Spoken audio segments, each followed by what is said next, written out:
stream.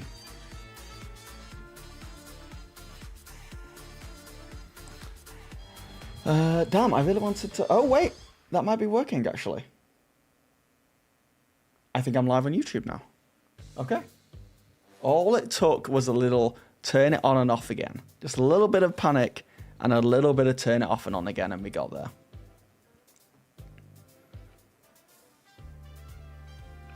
$8 million raised for Dungeon Crawler Carl. That's crazy.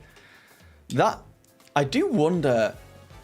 I mean, that book is, like, so perfect to be turned into a TTRPG. It fundamentally is one. It fundamentally kind of is a rough, like, rule book, as it is.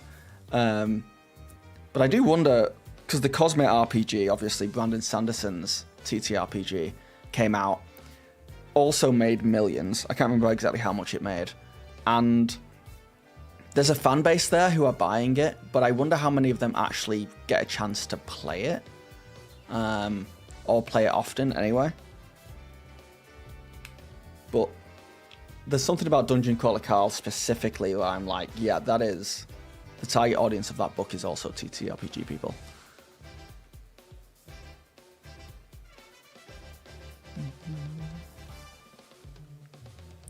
You mentioned your views being low.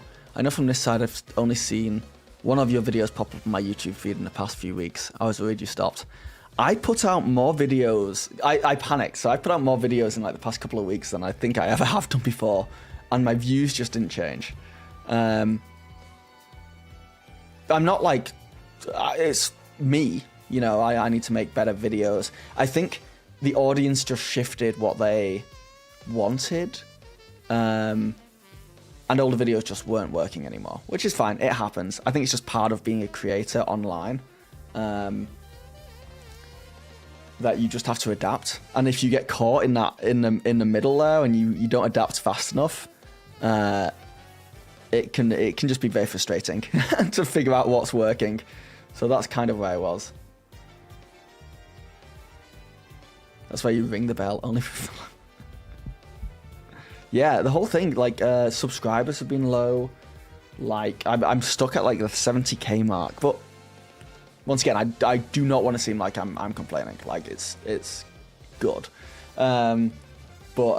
It's like a ranked video game. Which is to say, you start playing the game, you play competitive, you're in ranked, you start off low and you start climbing. And then maybe you'll, like, find a technique that makes you actually really good at the game. And you'll do that until you hit a cap. You'll hit a ceiling. And then it's about, like, getting better until you can, like, get past that. But, like, it's like, oh, I just feel like I'm gaining and losing, like, my ranked place all the time.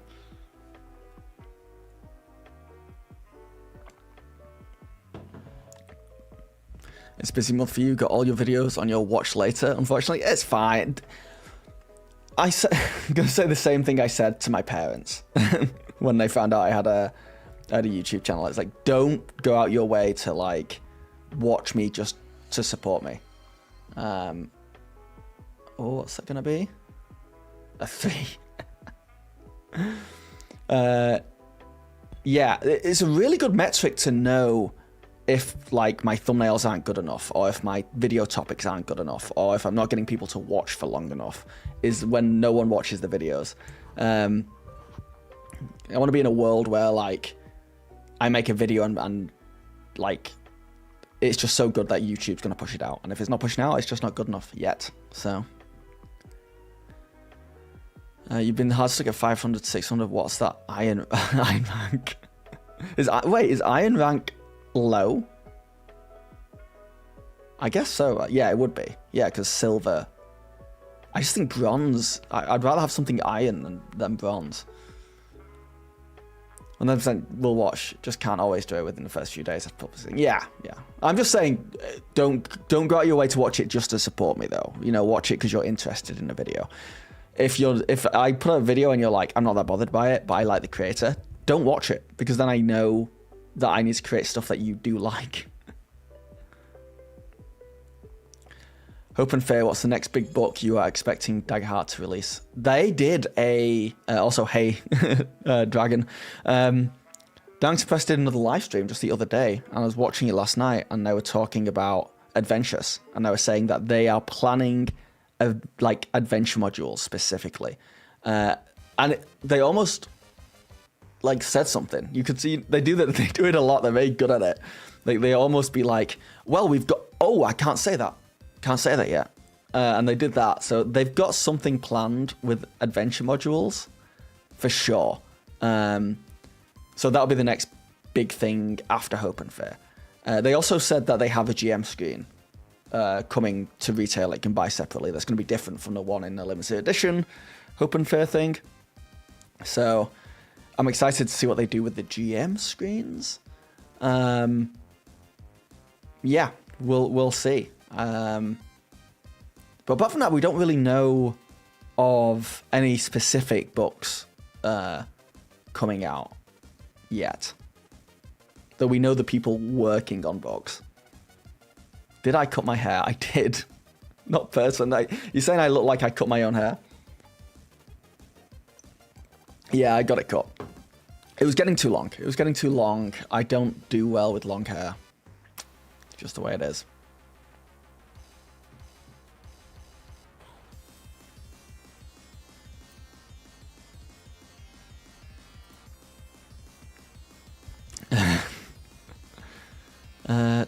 You'll take his Ravenloft for Daggerheart since the Bloodhunter didn't show up hub. Yes, that is a really good point, actually.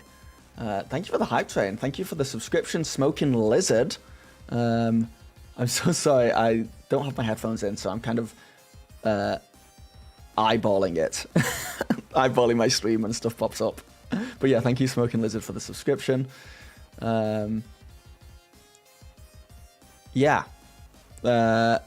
The Bloodhunter must go in some kind of setting book, right? I think so. I think they will have a horror-based settings book. They don't have a setting yet, really, fully. They've got the campaign frames, which you could argue are settings, but they're not fleshed out. And it's something that I'm very excited to see.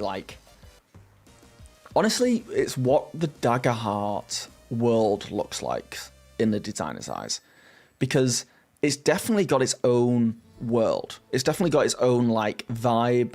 It's got its own pantheon, because I think all we know from the core rulebook is that there are the old gods, the forgotten gods, who were banished into the circles below by the new gods who came. There was a big god war, which just feels like a Matt Mercer thing.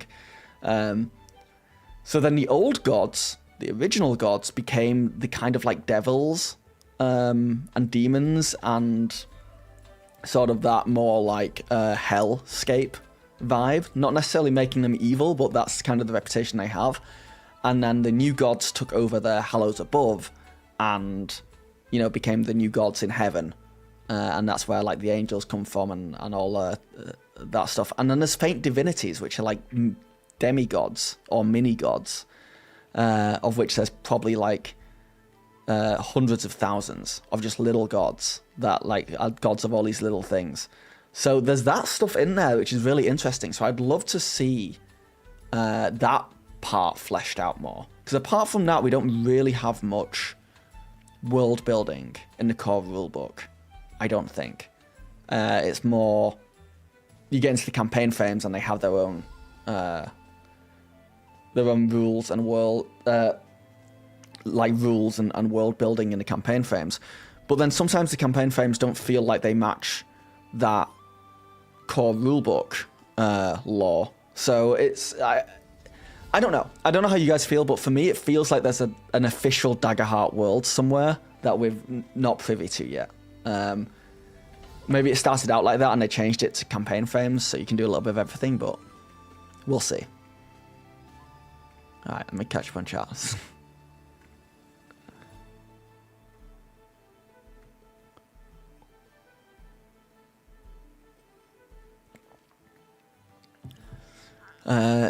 Shifty Switchbox, you wished you liked Daggerheart more. You really want to support them. You just love that D20 a little too much. You just GM, just be a game master. I would love to roll some duality dice, but as a game master, I have to use the D20 as well.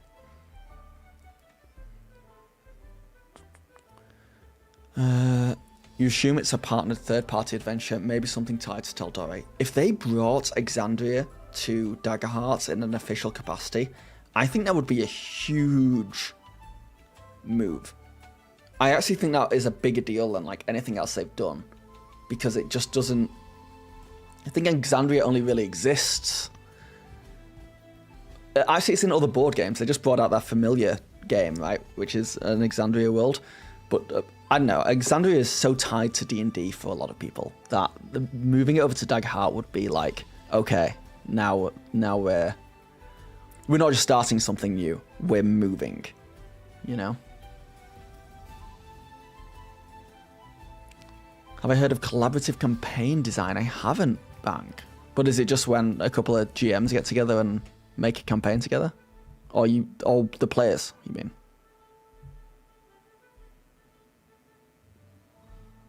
Unpopular opinion, the D12 is the most aesthetically pleasing die. I do this, I feel like I'm about to get cancelled. This is a dodgy thing. I do think the D12 is more aesthetic than the D20, but hold on, let me get my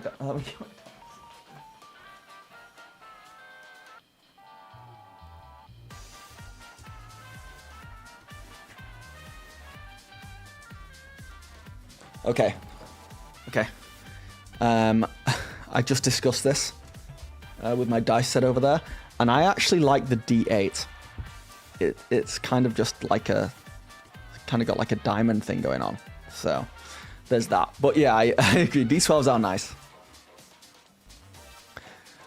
Just looping back to Dungeon Crawler Carl, you can sign up to Audible, get free credit to an audiobook, and have multiple email addresses. Oh, dude, I'm kind of annoyed at Dungeon Crawler Carl because I'm reading the first book and it's fantastic and I'm loving it, and then I look and there's like 7 more books that I have to read now. 7, and he's still going, I think. And that's just an ADHD problem to have. I now have to stick with this for so long. It's great though. Didn't Perkins and Crawford confirm they're working on a horror-themed adventure? They are working on... Yeah, they did, right? They did. I was going to say, I think it's a campaign frame, but I think it's I think it's half campaign frame, half adventure. So... And we know what that's called, right? It's like the dragon...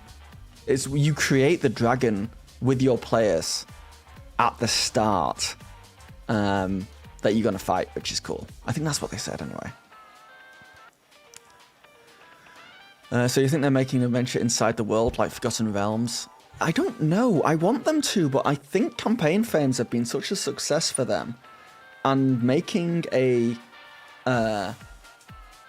like a default world that D&D kind of has with the Forgotten Realms undermines campaign frames a little bit. When I first heard about before the book came out and I first saw like campaign frames, I thought they weren't going to be set in individual locations. I thought it was going to be like it was a genre and it was going to be maybe an area of a world, you know? So you could like kit bash, you could have like the Western continent, like the spaghetti Western one, and then you could have the like the Age of Umbra continent where everything's dark and awful, and then you could have like a weird continent where it's fun and, you know, I guess it wouldn't really fit, but like the Dungeon Feast kind of one. And then you'd have another continent that was like at war, which was 5 banners burning. And I thought you could slot them all together in the same world, and you could take stuff out if you didn't want it and replace it with your own stuff. But the players could just like get on a boat and travel between the campaign frames. But those campaign frames are pretty like solitary. Like you can't really maneuver around them because some of them like change how ancestries work, or change like how magic works even to a certain extent. Like some have like really advanced technology and stuff, so they're definitely like more of their own thing. But we'll see.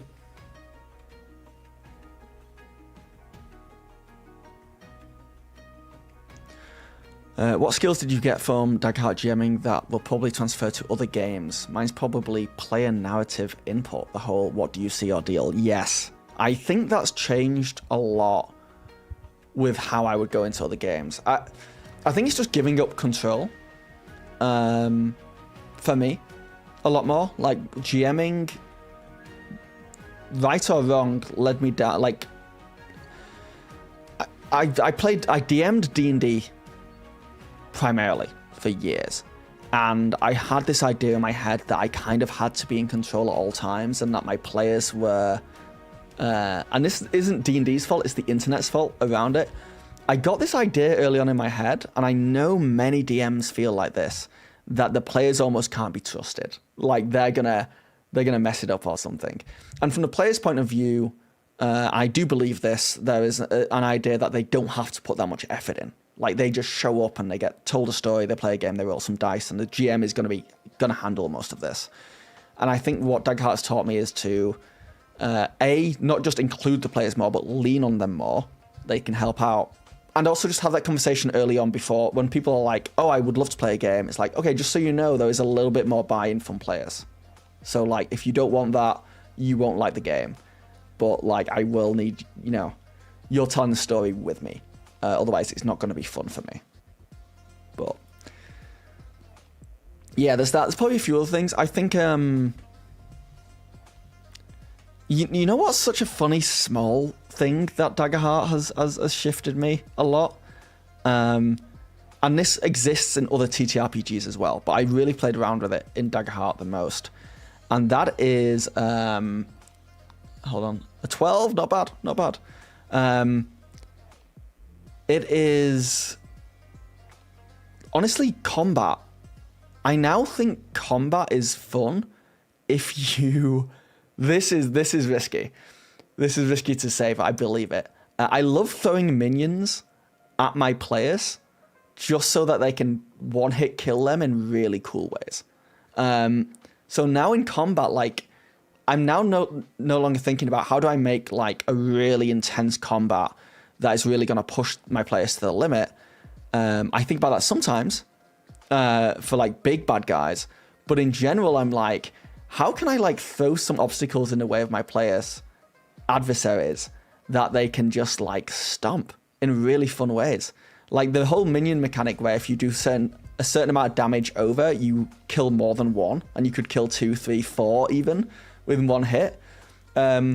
I've never had a player not feel fulfilled going in and just taking out 4 people and just feeling powerful. Obviously that's going to change on the table and on your players. Some people might want more of that kind of like absolute challenge, but I don't know, I'm not afraid of just like being like, there's a guy in front of you, what do you do? Okay, you do this and you take him out, But yeah, there's probably a few things. It's probably, it's definitely opened my eyes. All right, hold on.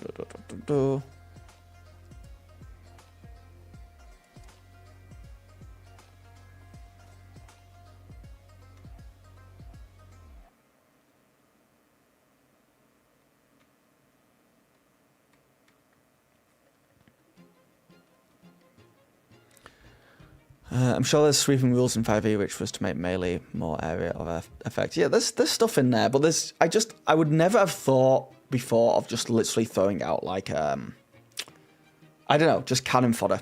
I think minions are great. Like, even if I have a big battle with a big, scary dude who is going to kill the party, I'm still like, okay, they need some small guys just to absolutely destroy,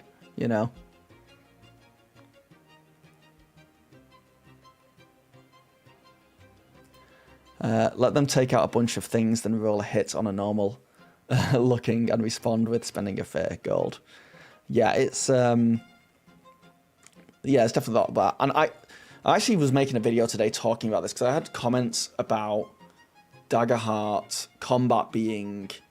I had one comment from someone who was saying that they couldn't make the game a challenge for their players. Like, their players were stomping every adversary they threw at them, even if they like tiered up, went up a tier and made the adversary more powerful.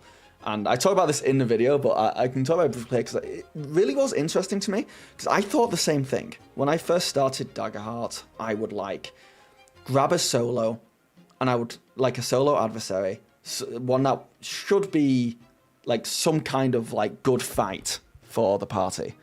And I would throw it at my players, and I would maybe get a few armor slots hit, maybe cause a few stress. I'd be lucky if I marked any HP on them, and then they'd kill it. And I'd be like, well, I gotta make that harder next time. I gotta make that harder. This is not hard enough. And I thought that for a while, and then I just asked them one day, because I didn't ask them. And this was my advice on the video. It's like, ask your players how they feel. Thank you, 10 Video, for the follow. I asked my players, like, do you feel challenged? And they were like, yeah, we feel challenged. What do you mean? And I was like, oh, it just feels like you're like destroying my adversaries. And I think the disconnect is that playing other TTRPGs for so long, the thought process is like, you want to almost get them as close to death as possible. You want to knock them unconscious. You want them on death-saving throws in D&D. And you like a good D&D battle that's just like a fight. There's no other objectives, which put in other objectives. But if it was just a fight, thank you for the follow, Shifty.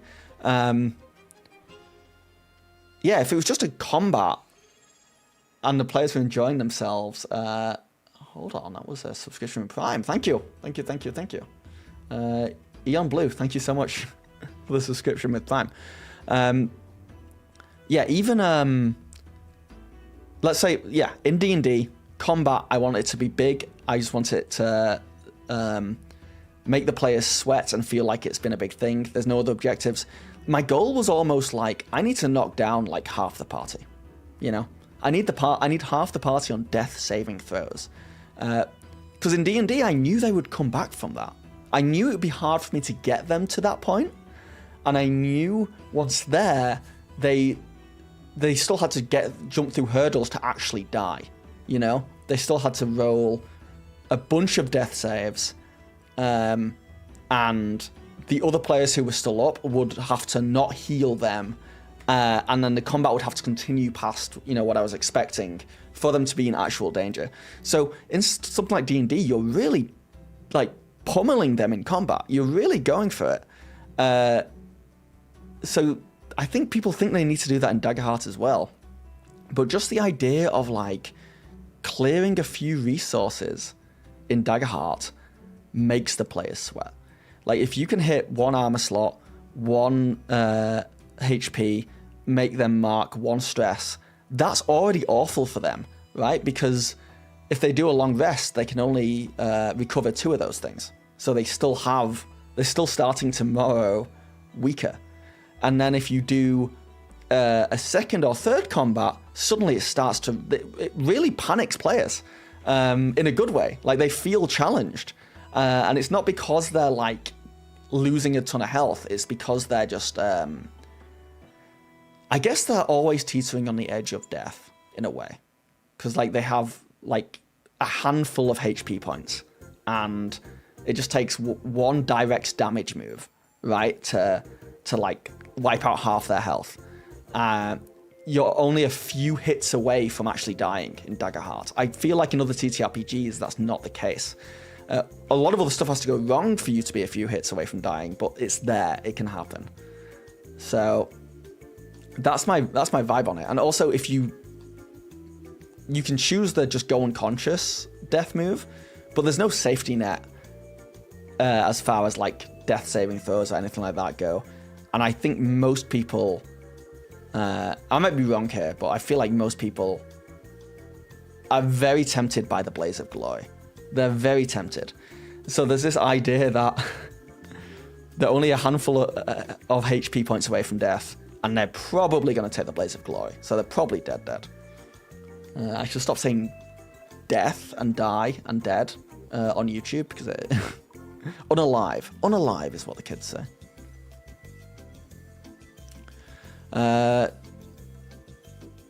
Alright, so last time I asked you for advice on dealing with Guardians. Nowadays I'm planning on just going crazy with stress damage. But if that doesn't work, then I'm nerfing the Guardian. Oh yeah, was my advice last time don't go for the Guardian? Because I still stand by that. If you have a problem with the Guardian, just soaking up a ton of damage and just kind of stopping you from doing stuff, just go for the people who are really far away. Just go attack the wizard in the back lines or something like that. Because that's what the Guardian wants. The Guardian wants to be jumping around and jumping away and saving people. And you swinging around and going for the wizard in the back lines is going to scare the heart of the wizard. But yeah, also stress or like making them like use up other resources is really good too. But if you're saying it's like negatively affecting your game, I don't want to. Be very careful. I don't want to sound like I'm ever saying like your problems aren't problems just because I've not experienced them.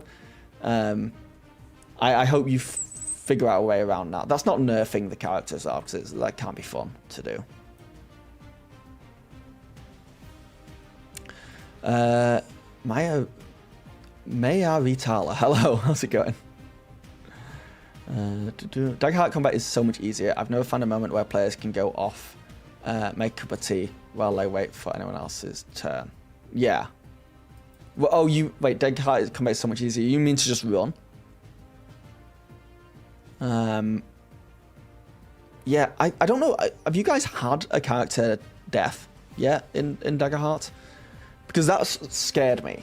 I've had one, and it comes just out of the blue. I think that's what I'm getting at. In D&D, you've got to work really hard to like kill someone, and then you've got to gun for them. Really, you've got to like really intend on like getting them to death save throws, and then just being like, well, we'll leave it to fate now. But in Daggerheart, I've just gone. If you put an extra combat in there and they're already weak, all the players are having fun. They all feel strong, and then suddenly one player just goes, "Oh, I'm not looking good." It like sneaks up on you more in Daggerheart. I don't know if there's any players in chat who can confirm that, but it just feels like you're fine, everything's hunky dory, and then suddenly something happens and you're like, I am not fine anymore. And I feel like that happens more in Daggerheart.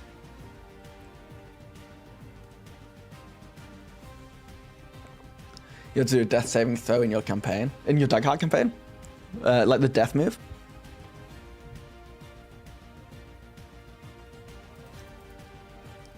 Oh, you did like the 50-50 one. Dude, that's crazy.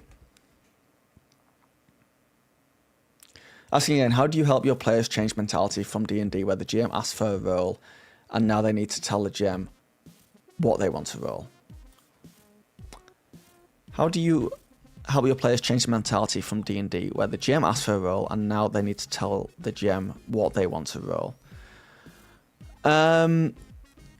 If I'm understanding it correctly, you mean like in D&D you would be just like, you know, roll an animal handling check for me while you animal handle this. And in Daggerheart, you might be like, okay, you're trying to tame a wild tiger. You know, what do you want to roll for that? I'm not sure. I think you can still kind of control it. You just, honestly, what I do a lot is I give them like 2 or 3 options. So I might be like, oh, you're trying to do this? Well, you know, you can do a strength check. You can do...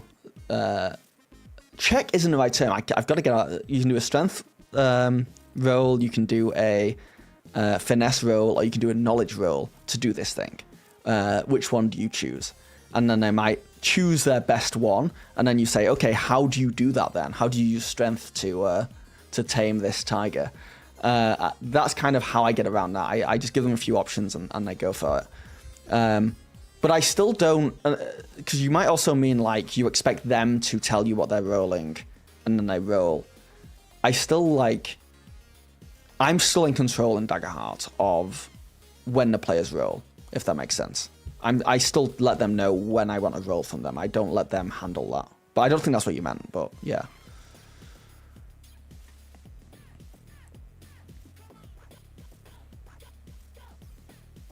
Yeah, the line from "I'm fine" to "oh no" is so thin in Daggerheart. Yeah.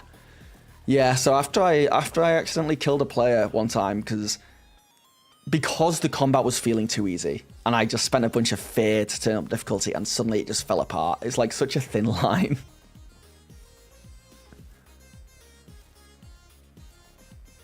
You're starting the campaign this Sunday. You had session 0 already and did a part of the quick play session already.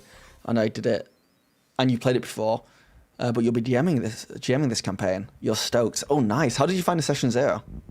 I genuinely enjoy creating characters with my players in this game.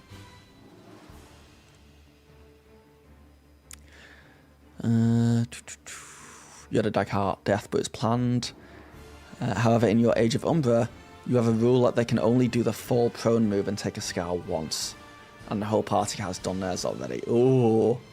The actual death was an awesome blaze of glory. And that pivotal ceremony. I like that as a house rule. I do like that as a house rule. It's like you have that one life kind of thing.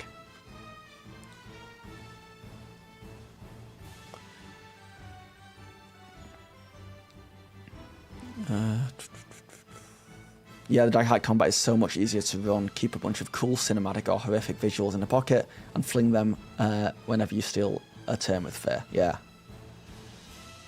We had a player death during the introduction of 2 characters in session 1. During the introduction?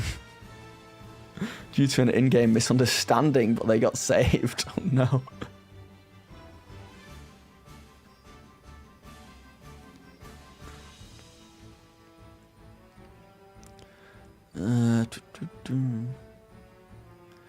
You started working a homebrew to remove damage rolls from Daggerheart. Success with hope deals max damage. Success with fear deals half of max damage.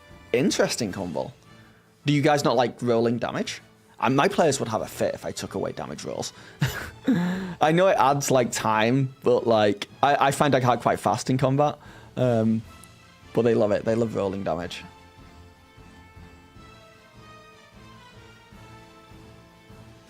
Instinct or presence seems most appropriate to tame a tiger. You pick strength, finesse, or knowledge. Lol. I wasn't thinking of the tiger thing when I said the tiger thing, and then I was actually thinking of getting through a locked door for strength, finesse, or knowledge. But I can definitely tell you how I use finesse to tame a tiger, or knowledge for sure, and obviously strength. You know, I think if a player can come up with a way of doing it, let them do it.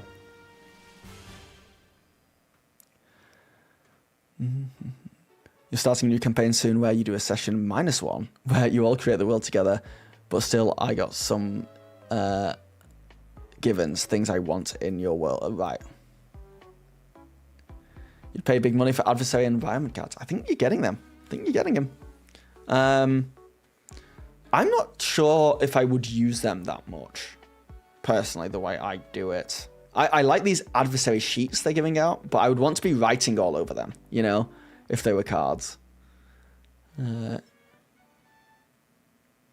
But the character creation cards are out now, so I'm looking forward to going to my local game store and seeing them.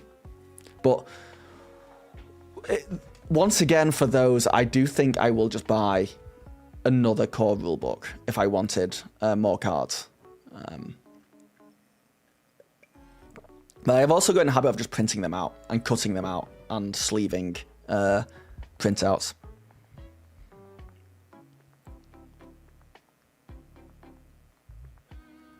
Do you think Daggerheart should try different settings like space, sci-fi, and not like campaign frame, but full adventure modules in space, or Wild West, or Age of Umbra full book?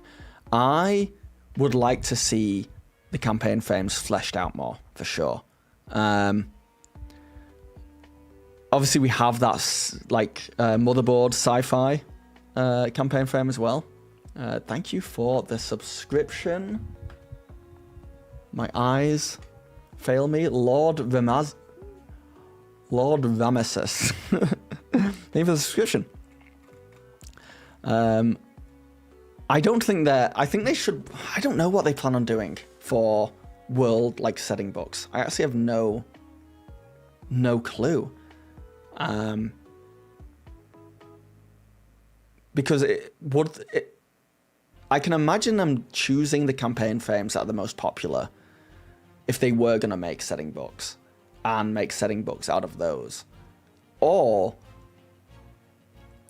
honestly, there's a chance, I don't know, obviously I don't know this for a fact, but I wouldn't be surprised if they just said, we're going to let third-party publishers make settings books, you know?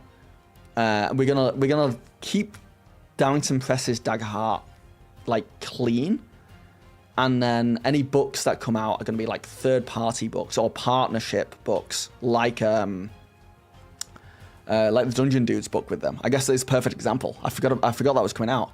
Yeah, Dungeon Dudes are bringing out a whole settings Daggerheart book partnered with Darrington Press. So I presume they maybe want to keep it like that, so they can say, hey, this is the Daggerheart core experience, and we've only got a few things, and they're good. We put a lot of time and effort into them. And then here's all our partnered stuff. Thank you for the follow, Qbox.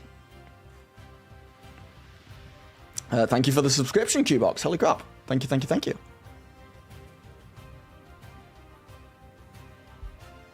I'm a bit nervous, actually. It's on my Patreon now. I made an actual play. I made my very first ever, not just Daggerheart actual play, but I've never like filmed myself GMing before, and I made one, and I'm gonna release it on this channel next week. I think it's not very good. The reason I made it was because I want to start dipping my toes in actual plays more, and just playing the game on these channels rather than just talking about the games. And this was gonna be a test. This was going to be a test where I get a few of my players. We play online. We never play online. So I'm not using minis. I'm not using anything like that. All Theatre of the Mind. I never run Theatre of the Mind. And I was just going to be like, okay, we'll just do a session, and then I will like edit it down to practice editing these things. So I have no idea what goes into it. And I was doing that, and I was like, you know what? I kind of want to publish this. So I'm going to publish it. It's going to come out. I don't think it's that good. I'm very nervous that 19, nice. Nice smoking. I'm very nervous that I'm like doing something horribly wrong. And you guys are going to be like, dude, that's not how that rule works. I'm going to be like, what? But I think I'll be okay. But when I was editing it, there was a few things where I was like, oh, that's what I sound like when I say that or do that. It was like very eye-opening for me. There's sometimes I was like, wow, I'm really patronizing. I didn't know I was trying to be like calm and understanding and explain this thing to them. And I'm like, no, I'm full on like patronizing this person. So it's been useful. I know a lot of stuff I need to work on. And I'm slightly worried about the reception of the actual play. I'm sure it'll be fine. No one will watch it probably, knowing how actual plays go. But I also think it's good to be like, hey, here's just like a home game of Daggerheart, how I play it, for people to like look at. And even like, it's almost like the worse I am at it, the more people can be like, oh, cool, if he's that bad, then I'm really good. It's going to make people feel good about themselves. But I'm excited about that, yeah. Haha, now we get to see that you've been a fraud all along. I think, Ricky, if you go back, I have been incredibly careful in my videos to be very self-deprecating and try and be someone who's learning, not someone who's an authority. But I'm probably wrong about that. I 100% bet there were moments in there where I was like, why did I do that? And there'll be times when, if I keep making actual plays, for sure it'll come up when I'm like, you need to listen to your own advice, Phil. You said in this video, do this, and then you didn't do it. But honestly, there's something about being recorded. There was something about having a camera in your face when playing where you go a little bit loopy. APs are a delicate dance of just playing and making an effort to entertain. Yeah, and it's not really... I didn't really make much of an effort to entertain, I don't think. It was more to kind of show off the system of Daggerheart, and... Well, I wasn't expecting this to particularly go live. I knew there was a chance it would end up on a channel, but I was presuming it was just going to be like a practice, you know? A test run. But I enjoyed it. I did enjoy it, and I do want to do more. I just wish I had a setup here in my house, and I could play in person. I feel like I'm so much better in person than like looking at the camera. And I had the players on. I've got like a screen over my camera, so right now I can see my monitor. I'm looking at my monitor right now, but it looks like I'm looking dead into your souls. You know, I'm looking directly at you. And I use this for the actual play, and I put the Discord call up here. So the whole time I'm just DMing, the whole time I'm just like literally GMing like this. I'm like, okay, you know, now what do you do? No, oh really?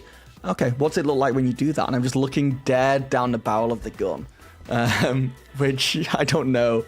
I don't know how that's gonna play. What environments are you hoping we'll get in the Hope and Fear expansion? I hope we get a lot more.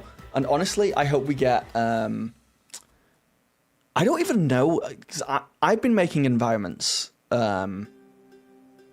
like in this way, because I find it really useful. I don't know if they'll go down this route, because I don't know if it's their intention. I think I might have taken it and gone in a different direction. But I would love to see puzzles and traps as environments. Like a puzzle room, you know? You could get a big environment stat block that is a puzzle room, and you can choose a few different things, or like a room full of traps, or doors. That's something I've done. Like, you know, a high security door, which has a certain difficulty class if they want to get through the door. What else would I like to see?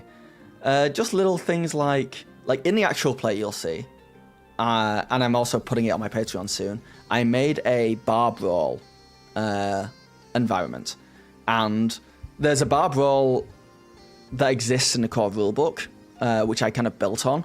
And with mine, I made it so that if you fight people with your fists or with loose items from around the bar, like hitting people over the head with glass bottles, picking up a bar stool, hitting over the head, a pool cue, you know, throwing the pool balls at people, slamming their heads against the bar counter, or just full on like throwing them through tables. If you do that stuff, you have advantage on rolling to hit. So, and if you try and do anything lethal, you have disadvantage because it's just not in the spirit of the bar brawl. And we did in the actual play, and it's so fun because then people are like,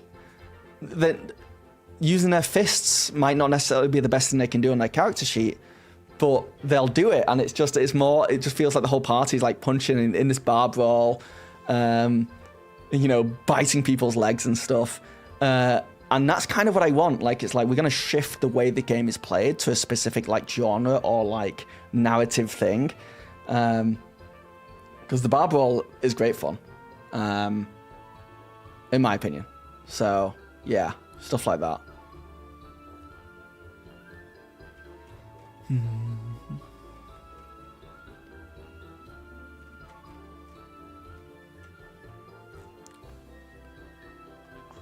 Do you think a full campaign book would be well received by the community? I think so.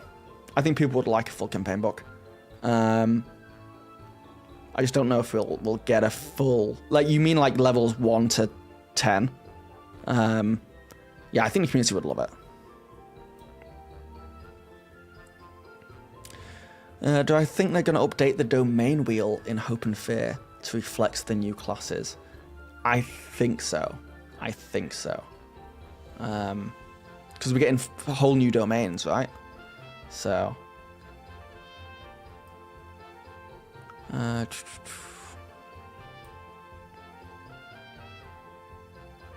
make a video about 5 times you didn't listen to... Yeah. Goliath, I'm making a video also next week where it'll be called, like, I filmed myself GMing. Big mistake. You know, something like that. Because I think it's so interesting. Just to, like... The fact that, for me, I just had no idea how I GM'd. Really. Like, I didn't really know until you record yourself. And I'm sure there's a lot of people out there, like GMs, who do record themselves, even if it's just for, like, note-taking. And I'm sure they'll say the same thing. It's such a great way to fine-tune your GMing, because you can listen to it and be like, I did not like that. I'm going to not do that again. But yeah. Zach, love Daggerheart content. Wonder what your thoughts are on Darrington Press devs eventually coming out with more subclasses. I just think the subclasses are probably the biggest bang for your buck on dev effort. I mean, when we get a new class, we get new subclasses. But do you mean new subclasses within the existing classes we have? Like a third rogue? I do once again wonder if they just want third-party people to handle that. Because there's a risk. There's such a risk that they break the game, you know? But then if they just let third parties do it, and even partner with third parties, like the Dungeon Dudes have, then the third parties can make that stuff. And if it's broken, Darrington Press can just be like, just don't use that, you know? But we'll see. But I mean, I think they will eventually. It's certainly, the game feels like it's created to be built on like that, you know, like adding, it's very modular, so you can just slot in these new things. A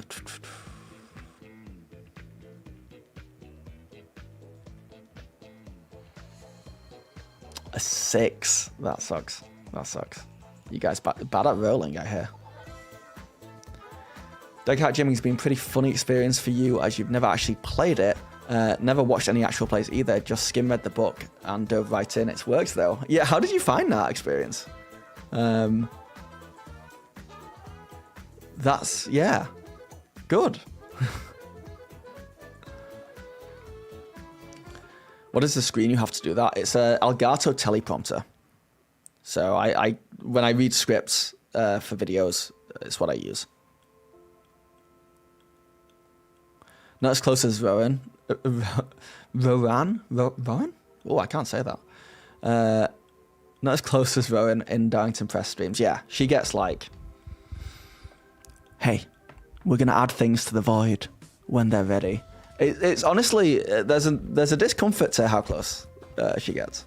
But she's fantastic. I have to say, Spencer and Rowan doing those live streams are really good at it. It's really... the way they do it is so disarming and so different from, I think, like the more higher produced stuff we see from other TTRPGs. And it's an interesting choice to do live streams as well. Like, they want it to be a conversation. They want people to ask questions and stuff. So it's refreshing.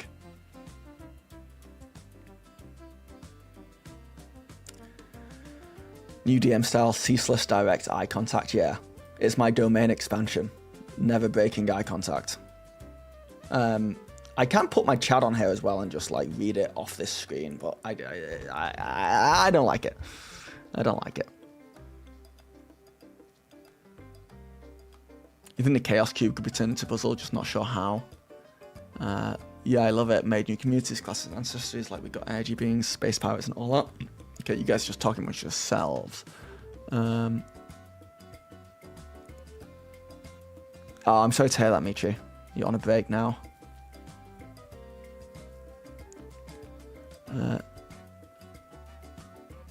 Quick Phil, come up with a third subclass for any Daggerheart class. Oh, okay. Gotta be quick. Oh, easy. A cleric for the Seraphs.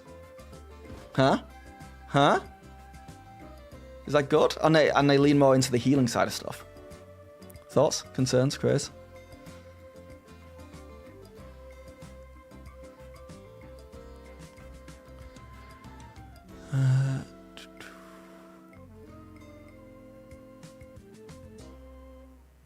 Have I ever played or GM'd Candela Obscura? I have not. I'd be interested to know what people think of that, if they have played it.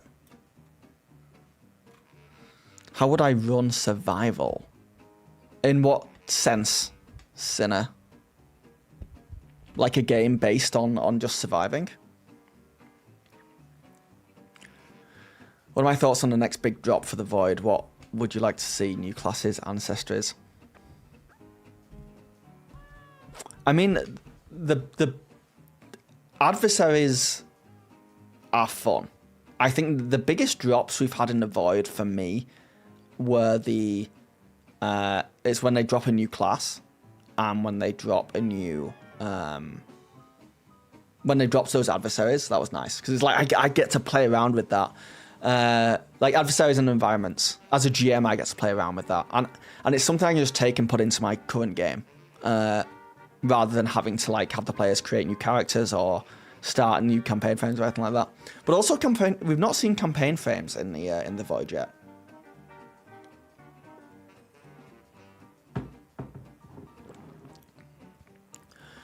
Isn't Candela Obscura essentially Blades in the Dark? I thought it was essentially Call of Cthulhu.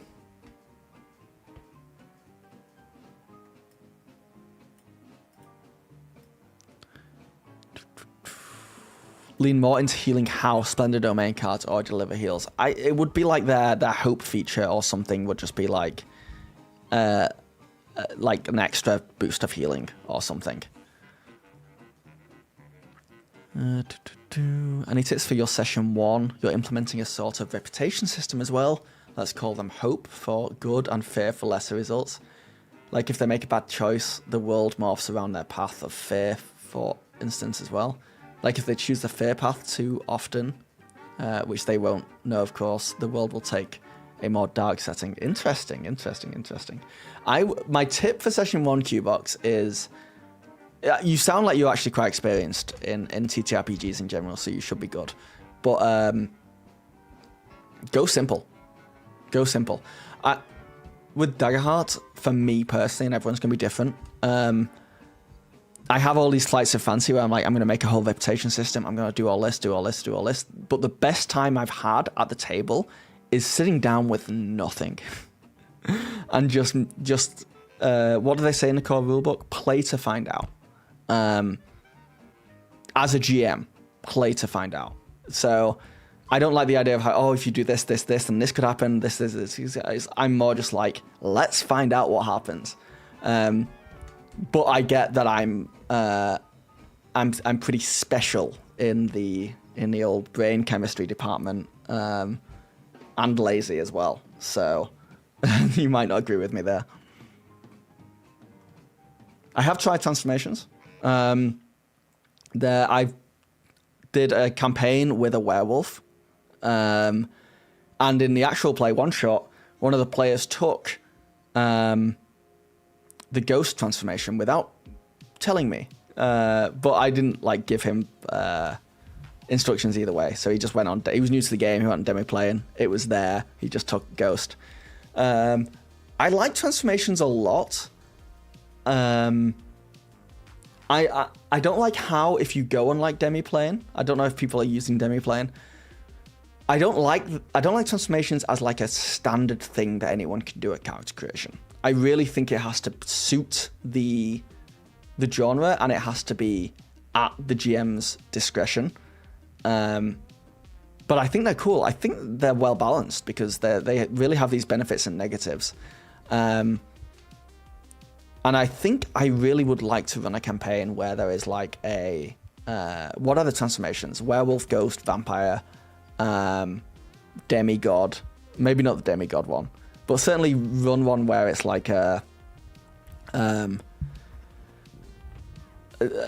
almost a sitcom style, like, you know, a werewolf, a ghost, and a vampire walk into a bar kind of thing. I think that could be fun.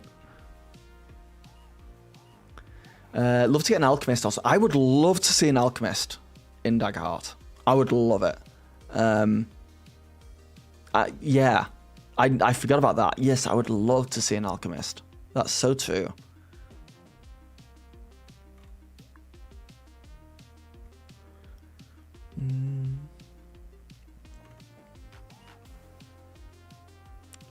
Am I the only one who thinks the deluxe Hope and Fear doesn't fit the colour scheme, contrary to what the devs said in the unboxing? I think they did a great job of differentiating the colours between these two things. Honestly, I don't think Daggerheart has been out long enough to have like that colour scheme. Like, this is going to be 50% of the colour scheme when it comes out, you know? I understand why people don't like it. The Fear colour is now this like very light blue, which I think is a fantastic colour, and I think it makes the Fear tokens look awesome. But I get when people are like, it doesn't feel like Fear. But I also get why they did it. I think they want people to not give such a negative effect on Fear. I think they probably shouldn't have called it Fear. Because it's always going to have a negative connotation, but I get why they're doing it. I like the colours of the new one, personally. But yeah, I get why you wouldn't.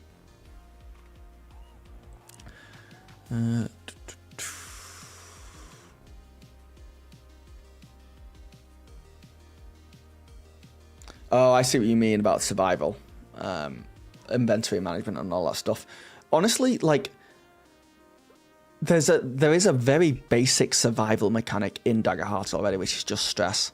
It's like, oh, you guys didn't manage to get food today, take stress. Oh, you guys didn't manage to do this thing, you know, drink enough water, you take a stress. You didn't sleep last night, you take a stress.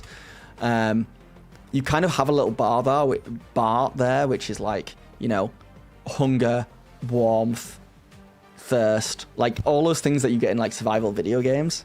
Like, oh, you've not been in a shelter for long enough, you take a stress. You got like one bar which encapsulates it all, and you can just like throw that at your players when they're doing stuff, and it can make it feel like that. But yeah, it's not survival. I think survival done right is very crunchy, so I think it might suit other systems more.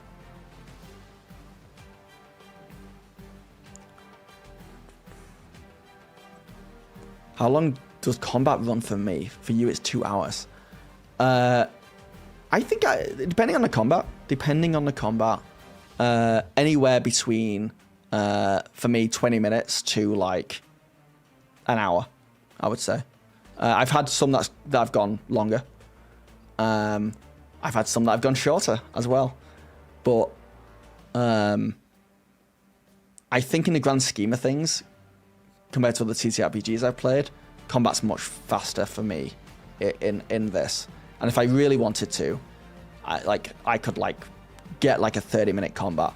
It might not be as like thrilling or exciting at like knocking down resources and getting the players like stressed out or whatever, but that's why you can do multiple of those. So I think my ideal game is start with a short combat, end with a long combat. And in between those two, knock down some of the players' resources a little bit more as well. Like traps can eat up armor slots. You know, things can eat up stress.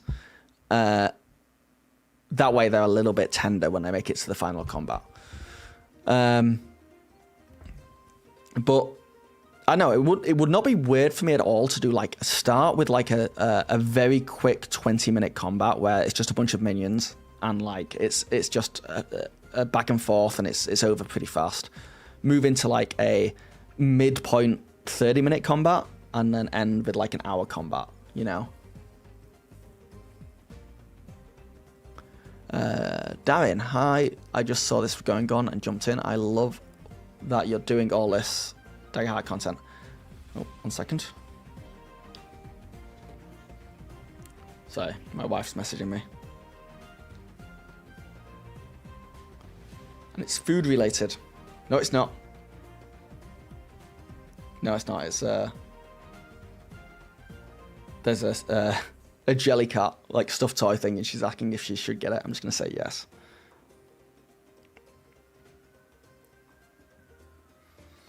La la la la la. Wait.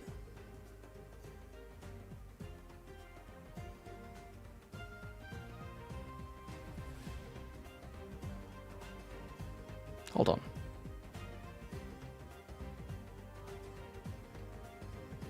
Yeah, okay.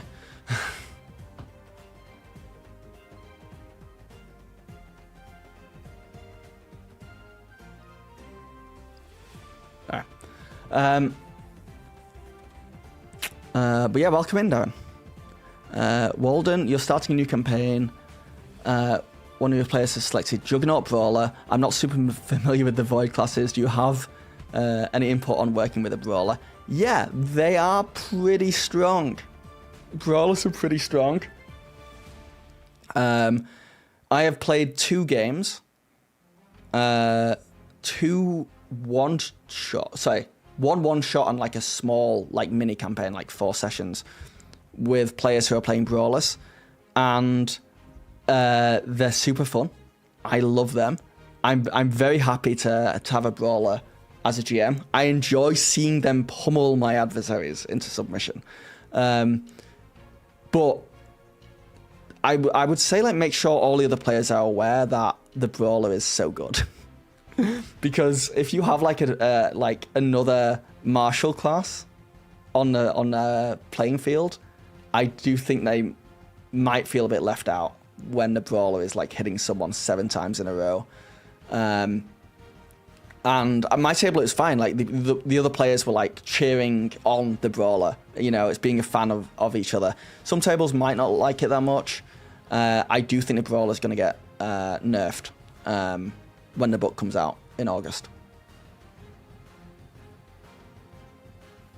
Playing to find out is a great mindset. It's the juice for me as a GM. Yeah, dude, I love it. I love it. I love like sitting down and just being like, I have no idea what's going to happen today.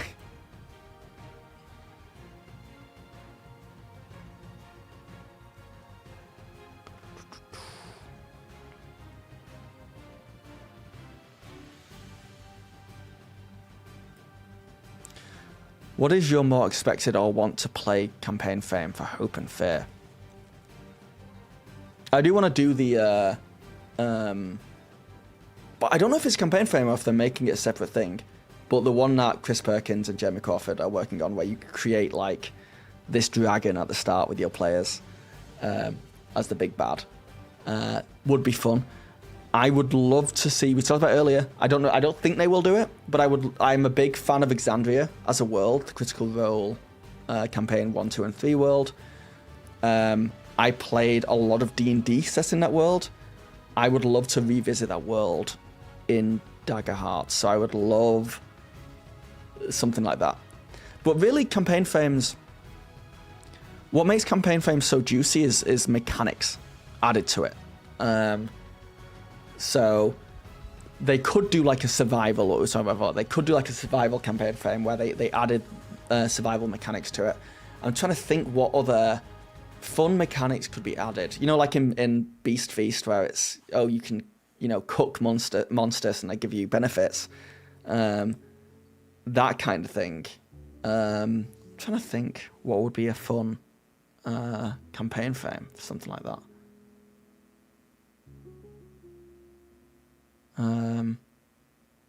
I'll think on it and get back to you.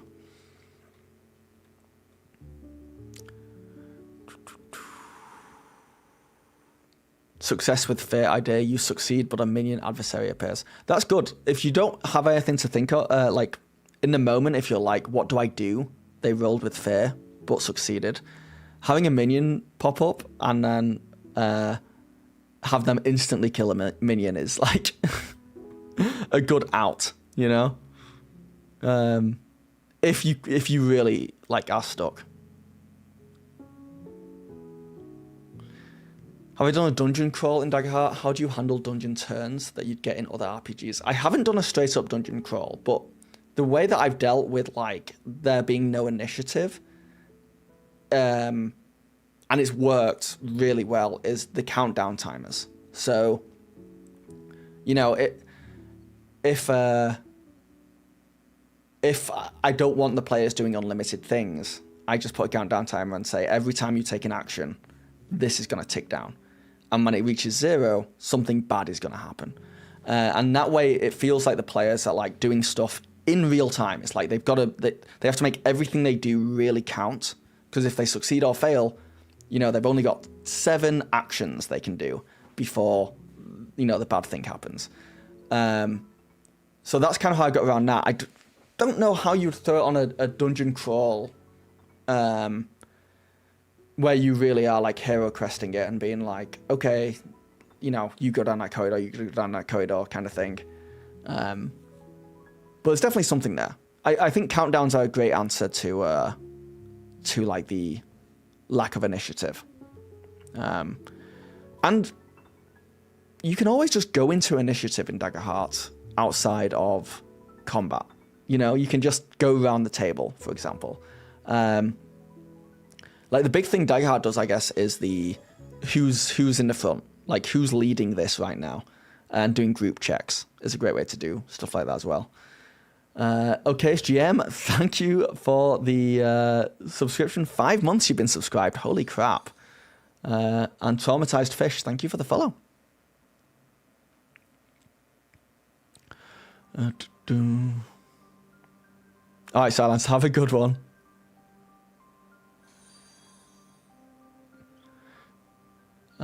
Ringtail, thank you for the follow, Ringtail.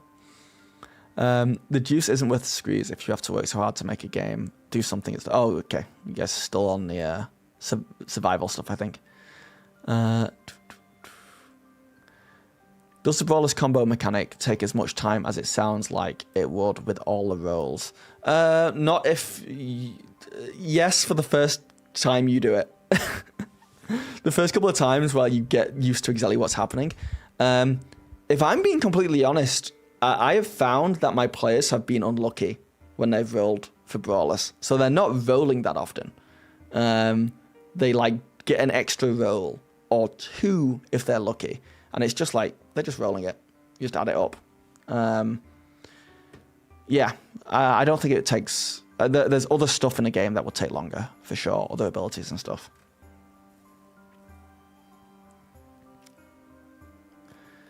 Okay, GM, you've used a 5-minute sand timer in those situations too. It really ramps up the tension in combat. Oh man, if you really want to make the players sweat. I don't know. I've had it so drilled into me. Like, oh, timers, man. Yeah, I guess if your players are happy with it. How many combats and how many countdowns do you typically have possession? Countdowns, I have no idea. Countdowns are like a vibe check thing for me. There'll be sessions where I never use them. There'll be sessions where I use them a ton. As for combat, like I said before, I kind of like to just have 2, maybe 3, but only 1 big one. I'll make the other 2 very like short and whatever. But I'm really trying now, like really going out of my way to try and have like other objectives during the combats. So the combats you might slip in and out of the combat in like a weird way.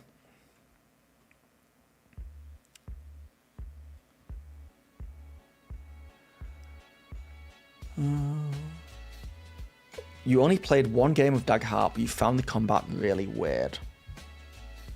Oh, let's play it down now. Like, if you're not the most optimal player to go, then there's no mechanical point in you taking a turn. Yeah. Does that not make sense, though? Yeah, because I would argue, like, the combat in something with initiative is, like, you have people just doing stuff when, like, really it doesn't add anything. Or, like, their character wouldn't do something in that moment, but it's their turn, so they have to do something. But like it depends. Like if you're in a fight, then like narratively you're going to be doing stuff, right? I'll say what, Tweep, because this is something, and I don't want to come across like I'm trying to patronize. And I understand that by saying I don't want to come across like I'm trying to patronize, I am patronizing, I apologize. But the thing is, the term like, if you're not the most like optimal, like if you start thinking of the word optimal, like making optimal decisions, you're already not like playing in the mindset that Daggerheart promotes, which is narrative, you know? I'm presuming you think like that. You think that if someone's not the optimal player to go, then they shouldn't go. I presume that just comes from the idea that you don't want to give the DM or GM fear. And I'm like, that's a bad mindset. I think that's going to be the hardest thing for people to train themselves out of. It's like, give the GM fear. Why not? Give them fear. Give them a go. Let them make this combat more exciting. Let's see what happens. So. Yeah, if you're going in being like, oh, well, you know, Mike over there does the most damage, so surely it should just be Mike hitting the dragon. But then if you think, okay, narratively, though, if this was a film scene, everyone would still be hitting the dragon. It wouldn't just be Mike, you know? Everyone would be, like, doing their part. So you just need to think more like that film scene rather than that optimal, like... Yeah, I know. I think I sounded patronizing there. I apologize. But that's what I truly believe. The first time a brawl in your game did their combo strike, they rolled 5 4s in a row. Yeah, that's crazy. That is crazy. But fun.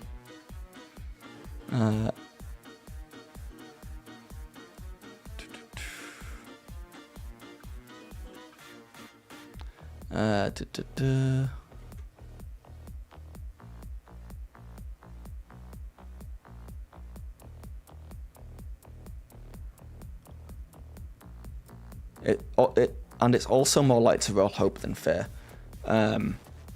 Is that with the crits, you mean? Rolling a critical?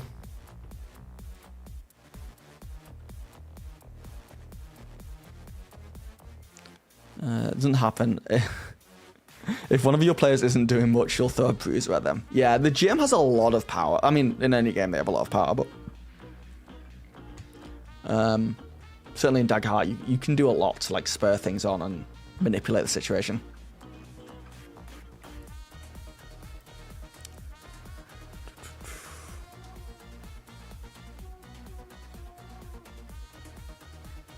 Well, I said mechanical point. It doesn't have to be optimal, but if a player A... Well, you said optimal. But if a player A does 20 damage and player B does 5 damage, damage is just the easiest method of comparison, not everything in combat. Why would player B ever take a turn? Just sit there for the whole combat. Well, don't forget, the 20 damage and 5 damage is most probably doing the same amount of HP. You know, there's a chance that it's within the same threshold. So, like, they kind of are doing the same stuff, or it's certainly closer. But once again, you've got to think narratively, not mechanically in this, like story first, what makes for a more exciting scene, what makes for a more interesting story, and what is fun for all the players. You know, those are the kind of things. And the answer is everyone doing their part in combat, Avengers style. Like, think of the Avengers. Think of the Avengers movie. What is Hawkeye doing there? You just be like, hey, Hawkeye, don't fire an arrow. You're doing nothing. We've got Thor. We got the Hulk. We got Captain America on the ground. You're a dude with a bow. Like, go home. But no, it's more interesting and exciting and entertaining for everyone involved if Hawkeye's on a skyscraper shooting aliens. But once again, it's just a different way of thinking about it.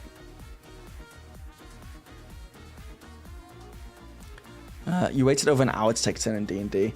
Like, really, I just sat there and waited because of the turn order? Yeah. Yeah. Don't try to play optimal and try to make memorable scenes. Yeah.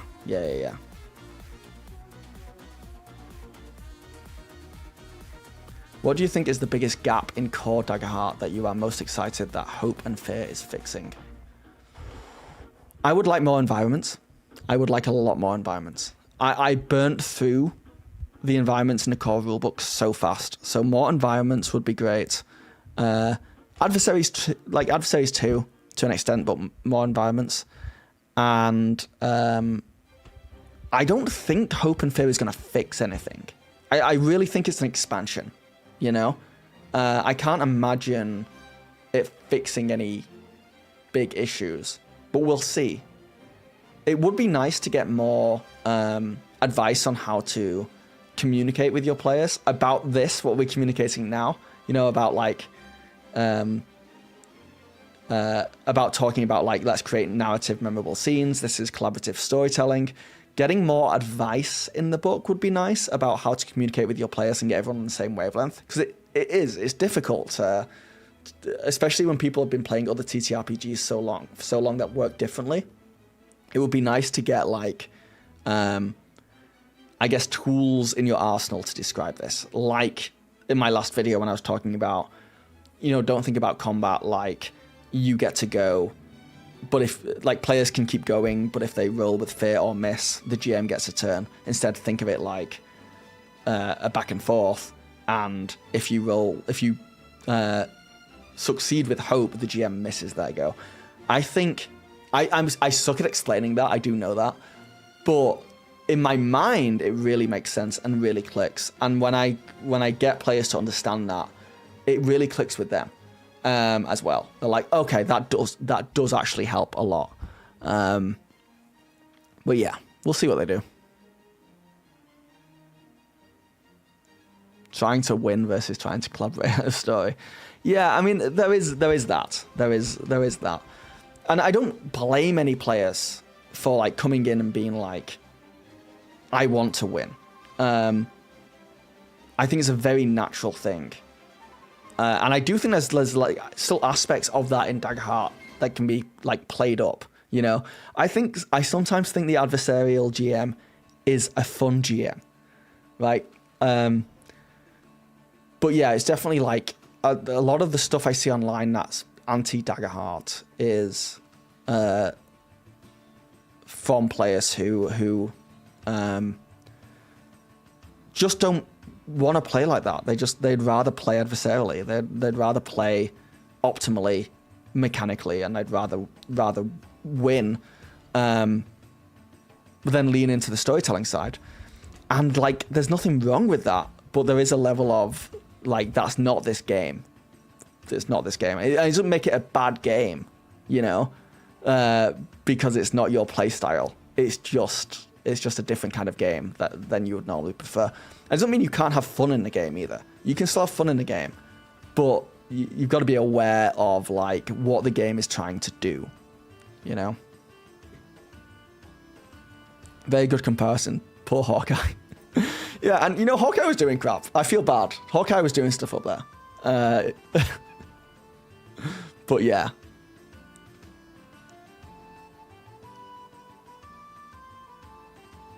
Spoilers for Avengers, well, telling us that the ending where Hawkeye fights aliens. Sorry, I spoiled that movie from 2012 / comic books that have been out for 60 years.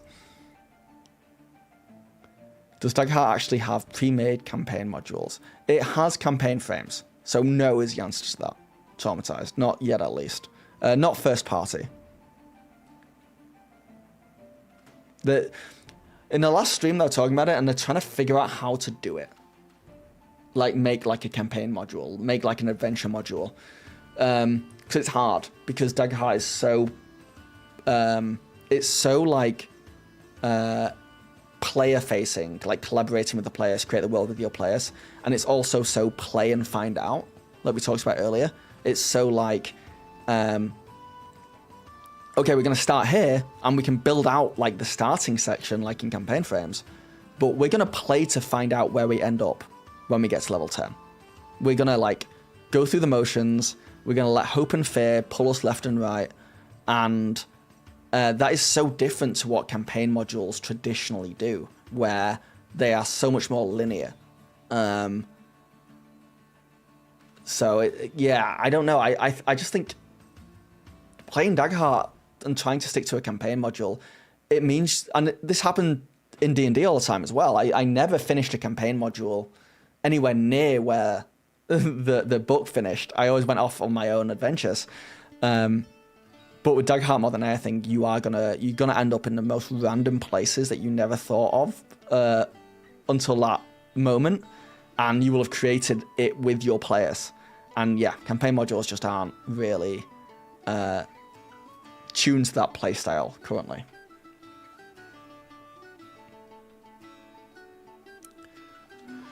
The environments or adversaries that you would like most? I think I'd like more dragons. Dragons, and then I would love more...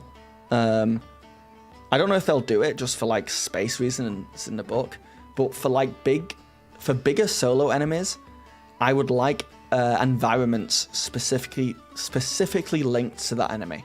So you could have like a fire dragon and then a dragon's lair, you know, or a fire dragon's lair. It would be like a volcano lair situation, and they would like link. That would be really cool, because then you can make the whole adventure around getting to this volcano fire lair, and yeah, stuff like that would be cool.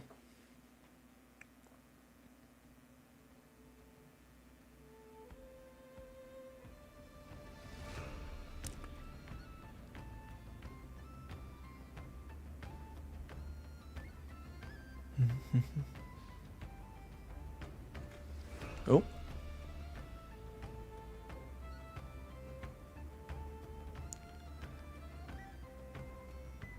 And again, not hating Daggerheart at all. That's why I'm asking questions, not saying it's bad. No, you're good, Tweep. You're good, Tweep.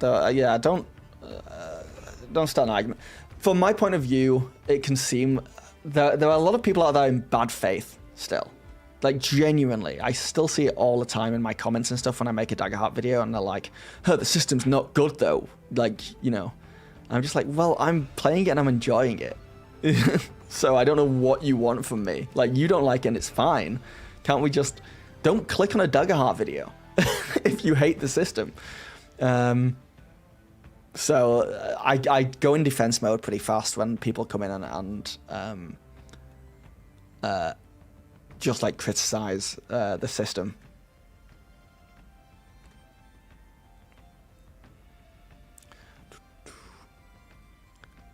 Any third-party content you recommend or are excited about? I think the Dungeon Dude stuff. And then, apart from that, like, I honestly don't know. I know, like, Bastions of Hope, it just came out, but I've not looked at it. There's a few things I want to check out, but honestly, I've been so busy just trying to create my own stuff for it, and still working through the core rulebook, that, like, I've not had a lot of time to really check out other third-party content. I'd love to see more Bob World Builder stuff as well.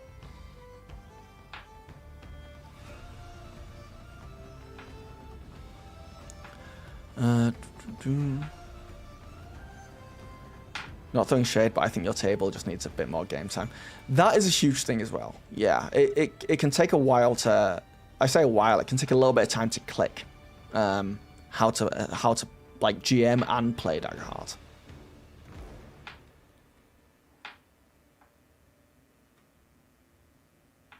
I guess it was about a year ago when I watched your video on pre-ordering Daggerheart. I realized I was trying to play D&D like it was Daggerheart, and then Daggerheart came along. Yeah, I think I was similar boat.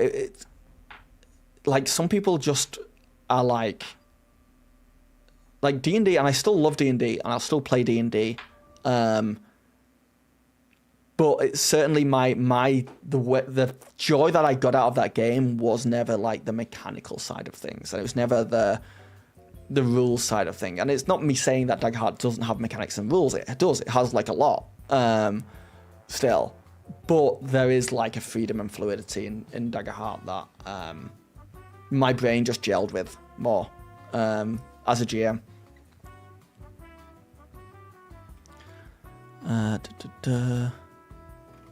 Hold on, where was I?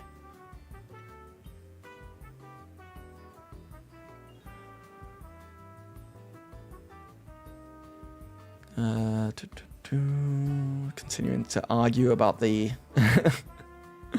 about the optimal thing. Something you made was a gypsy camp with a bunch of adversaries for the camp. That's pretty fun. Yeah, like a goblin camp environment would be cool as well. Something like that, yeah. I think campaign module would work if it lets you fill in a lot of the world building gaps and allows you to add and expand the story. Yeah, you know what I like? You know what I think doesn't get enough love when I look at people talking about Daggerheart? Sorry. I love the one-shot prompts where it's like, it's like sit down with your players and just, you know, you guys are in region of blank, and you would just fill in blank, and it would say, last night something awful happened. What was the awful thing that happened? Something was stolen. What was stolen? The person who stole it has ran off and is hiding in blank. What's the blank? And you just fill that out with your players, and it's so much fun. And like, I've only truly done it completely like with nothing else there as a one shot once. But it turned out so well that I'm just like, that's kind of what I want in a bigger campaign. Just give me prompts. Just give me tons of like, ask me so many questions that make me fill in the blanks. And then we end up creating our own unique thing. But I don't know how that would look as a book. Unreadable, most probably.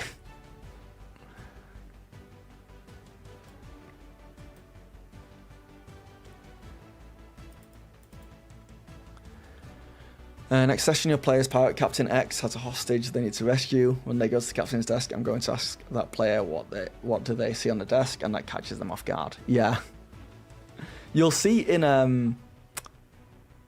the actual play, coming out next week, on my Patreon right now, I do it when the guys break into a lair of the bad guys' lair. And the bad guys are like Team Rocket, you know, they're like this weird like anime group of bad guys.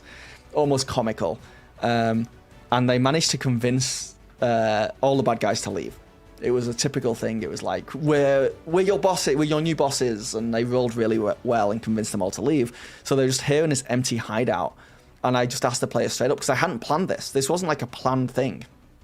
I didn't expect them to be here on their own, and I was just like, what do you guys think would be in the bad guys' lair? And they knew they had a goal. And they were like, it would be really cool if we could get our hands on a bunch of explosives. And I was like, 100% agree. There is a crate of explosives.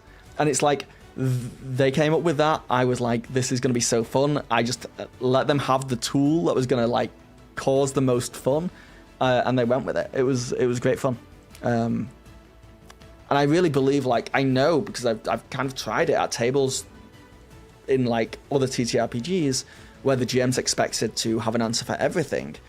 There's almost a level of like, if I'm like, okay, what do you guys think would be in this lair? The players would be like, what do you mean? You're the GM, you know? You tell me. What are we doing here? I'm a player. I don't need to fill this in.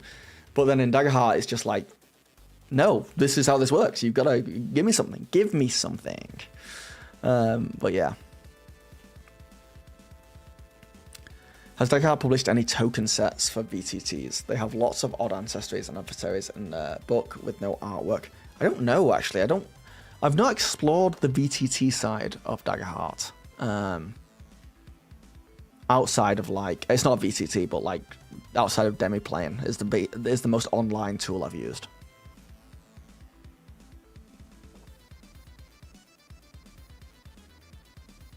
One thing I would like to see more of is big adversaries like the Colossus. You can tell, I literally was daydreaming earlier, and I was like thinking of a campaign. I was like, you know what they should do? Or someone should make a like Attack on Titan campaign frame. You know, with just these giant, weird-looking humanoid toddler things that are terrifying running about. And the only way to kill them is like hitting them somewhere specific, like the back of their neck or something. And it would be like this horror-themed, like Attack on Titan situation. I was like, that would be cool. But yeah, I agree. Like more bigger, scary enemies, you know?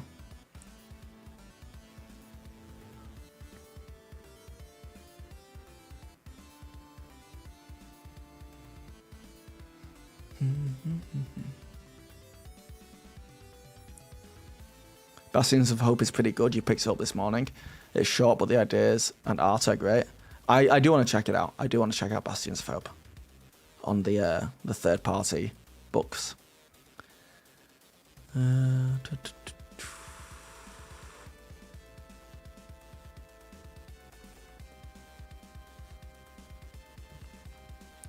Hi there, you've done Sablewood Messengers one-shot with 4 players, your first-time GM. They all enjoyed it and want a part 2, which I'm not very confident about. What would be your advice?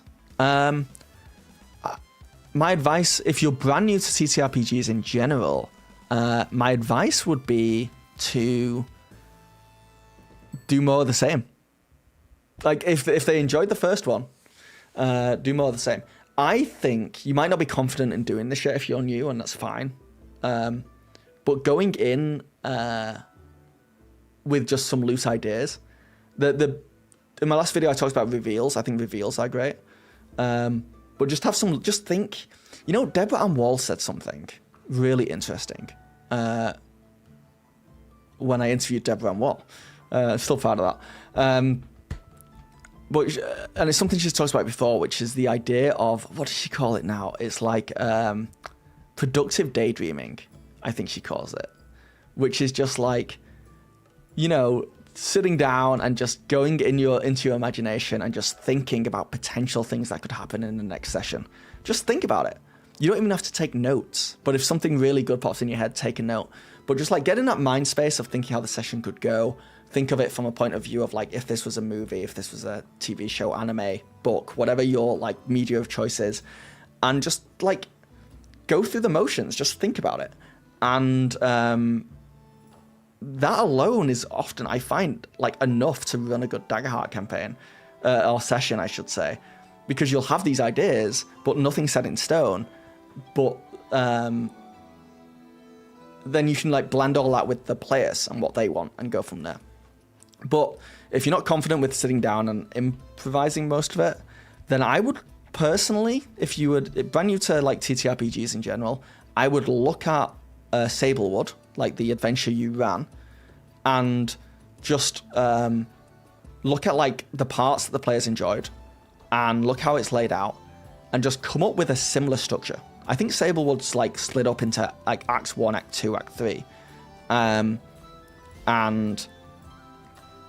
I think it starts with like you're traveling on a road and then a little combat happens, and then you keep traveling, you're doing some other stuff and blah, blah, blah. So I think you can just follow a very similar pattern, honestly, for like your second ever game. Just follow a similar thing and take some notes about what you could do in the future. And don't worry about it too much, which is the lamest advice ever, but yeah, just go with it.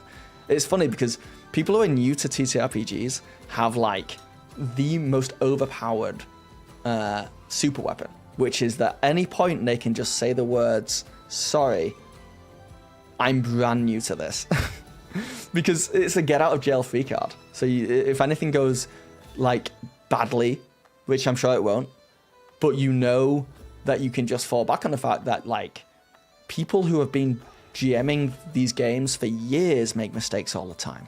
Matt Mercer makes mistakes live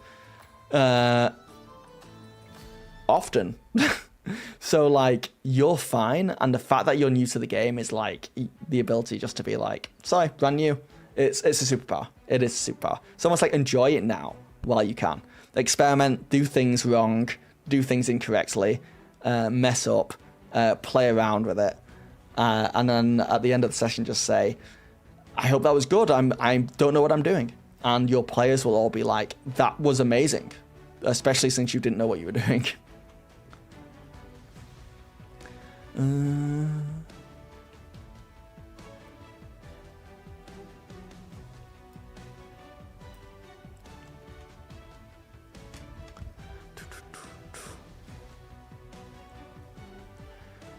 It's MCMK, probably not on topic, but I'll be running your first Daggerheart session, and in fact your first TTRPG session on Sunday. Wish me luck, chat. Dude, good luck. Thank you all. Yeah, thank you for all your videos that inspired you to try to assemble your friends to try it out. Would be way more scared if it weren't for me. Thank you. Thank you. No, please don't be scared. This is so fun. It's so fun. The hardest thing you're ever going to do, And it was going to stay hard for however long you play around in this hobby.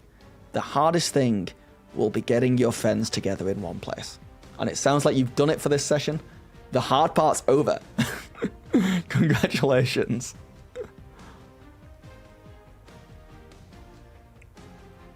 Voltis, traumatized. As the devs keep reminding us, Daggerheart is only a year old. That is baffling to me. It feels like it's 2 years. Honestly. It's genuinely a baby. Like, it's not even a year old yet. I think it came out in May. It's very close. But not there yet.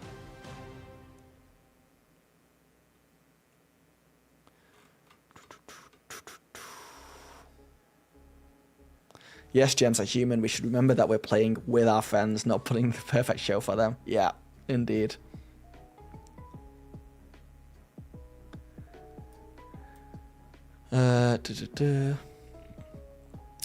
One of your favorite moments in the hobby was because you were a brand new GM. Yeah, there's still plenty of fun to be had. Yeah, it's one of those things where I kind of miss it. I miss being completely new to the hobby. Because when I first, obviously, like many people, I think I got in playing D&D, and I played with my friends who no one had played D&D. One person had played, but not that much, and didn't have a great time, or didn't have a ton of experience in it. But everyone else, we were all just brand new to it. And honestly, yeah, it was like I kind of missed those times where we were just figuring it out, you know? 1 second.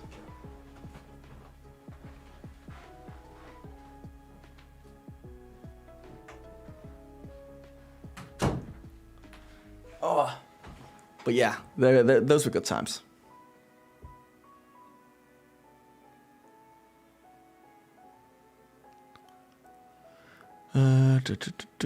Thanks for the advice. I think imposter syndrome and Matt Mercer effect is hard for new GMs.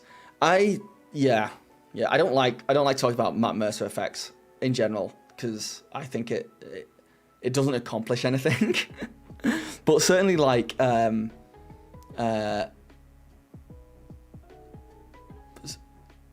just being too hard on yourself to run the perfect game.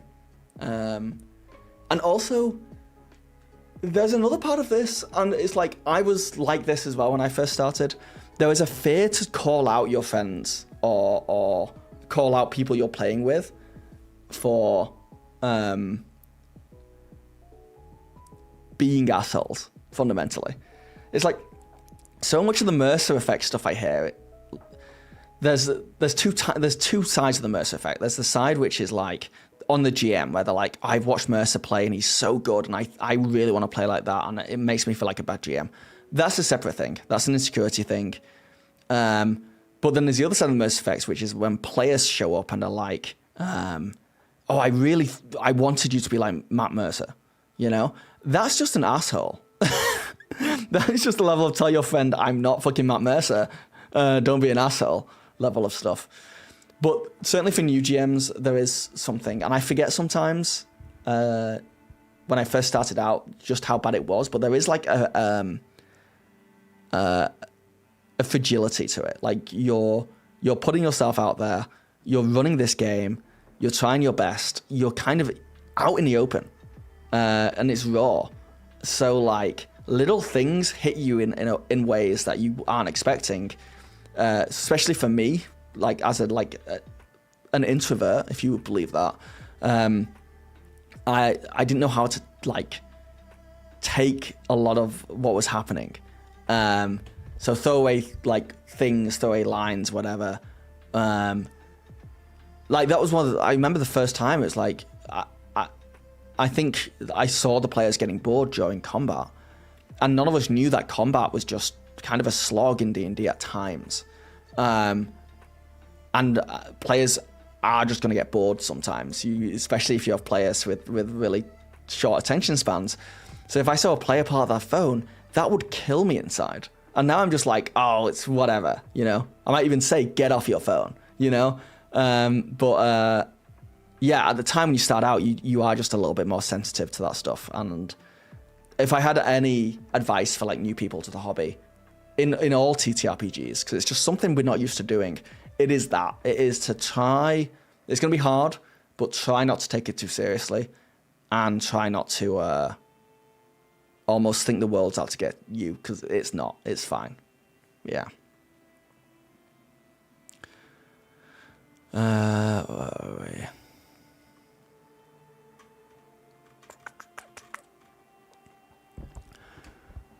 Oh.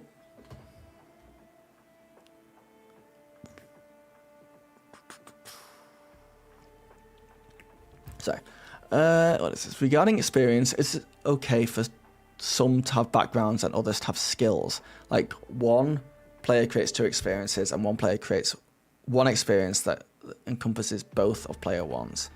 I think with experiences, always go specifics if you can. So like, yeah,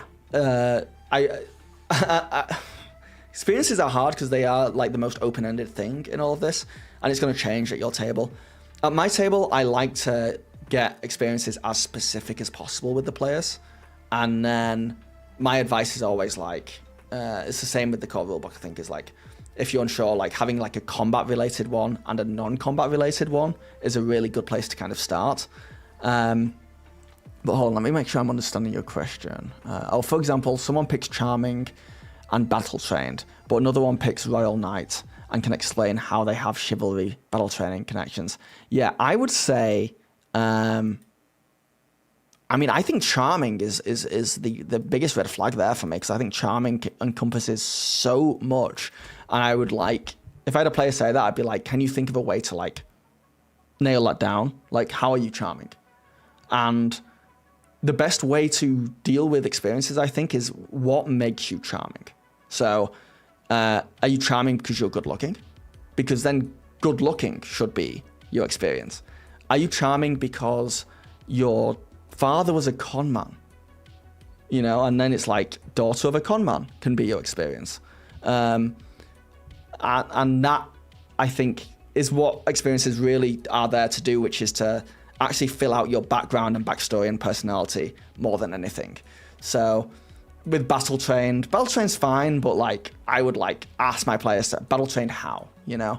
And Royal Knight is actually, I think, one of the solid things there, but I would be like, what kind of stuff do you think you're going to be doing with Royal Knight in your mind? Just imagining the benefits you get out of being a Royal Knight. And figuring out what they want to be good at is also, like, you can like work backward from that. Like if he wants the Royal Knight experience so that they can be like good in battle and charming or something like that, then you'd be like, okay, well, choose a specific thing and that's work our way back. And it would be like, you know, veteran Royal Knight or something like that, where you would, I don't know what that means, but you know what I mean? You would take out the charming or you take out the battle and just try and like niche it down as much as possible. But that's just the way I play. I can see that being a lot of fun with people not putting as much of an onus on experiences and just saying like, oh, hold on. Yeah, people just literally being like, yeah, sure, have charming as your thing. And if everyone just kind of has it, and because they still have to spend a hope to use it. It's not overpowered, I don't think. So if you didn't want to like niche it down as much, sure. I don't think it's something to worry about it too much. Another real useful get out of jail free card is to be like, okay, you can choose Royal Knight as your experience, but if you use it a lot and it seems like you're getting an advantage out of this that the other players aren't, are you okay with changing it if that happens? And the player has to say yes. And once they say yes, you've got them. And then you can play, and then if it feels like they're overpowered with that experience, you can ask them, can we change it? But yeah.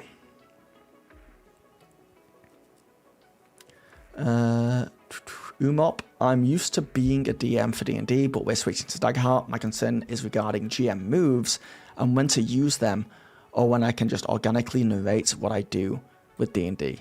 is that unfounded? No, and this is a huge thing with Daggerheart for people. You should. This is going to sound like anti-advice to what I normally say, but when you come over to Daggerheart from D&D, play Daggerheart like you play D&D. Like, that's the easiest possible thing. Like, go in with that mindset. So you're still going to narrate, you're still going to create scenes, you're still going to tell a story the exact same way you do with D&D. And then you're slowly going to incorporate the Daggerheart stuff over the session. It will start to click if you do that. Rather than going in being like this completely different system, go in being like, I'm going to play it the way that I'm comfortable playing it, and then we're going to slowly morph into this new style of gameplay. The GM moves mainly are the way I play the game, and the way I enjoy playing the game. GM moves are mostly useful to think about during combat. That's when they are the most useful, and that's when you're going to be spending fear to take GM moves. You do not have to spend fear to do stuff in the game. If things just make narrative sense, they just happen. And that's often what is happening with narration, with what NPCs do, with all that stuff. The way I use fear outside of combat is if I'm going to do something that I think the players might not like, if they're going to be like, oh, what? But I know it's going to make the story better, I'll spend a fear. And it's more there just to be like, I know I'm about to do something annoying, but I'm going to spend a fear. I know I'm going to say that more guards walk into the room while you're trying to sneak around. Because it happens. It's the changing of the guard. Spend a fear. And it's actually... I don't know. It's hard to explain until you get experience with it, but it feels now, rather than feeling like a thing that hinders you, it feels like a thing that empowers you once you get used to it. Like, I'm going to spend a fear to do this now. But yeah, I would just go in, narrate, do all that stuff like you would in D&D, and it'll become very clear to you pretty fast, I think, in game. Even in your first game, it'll kind of click. And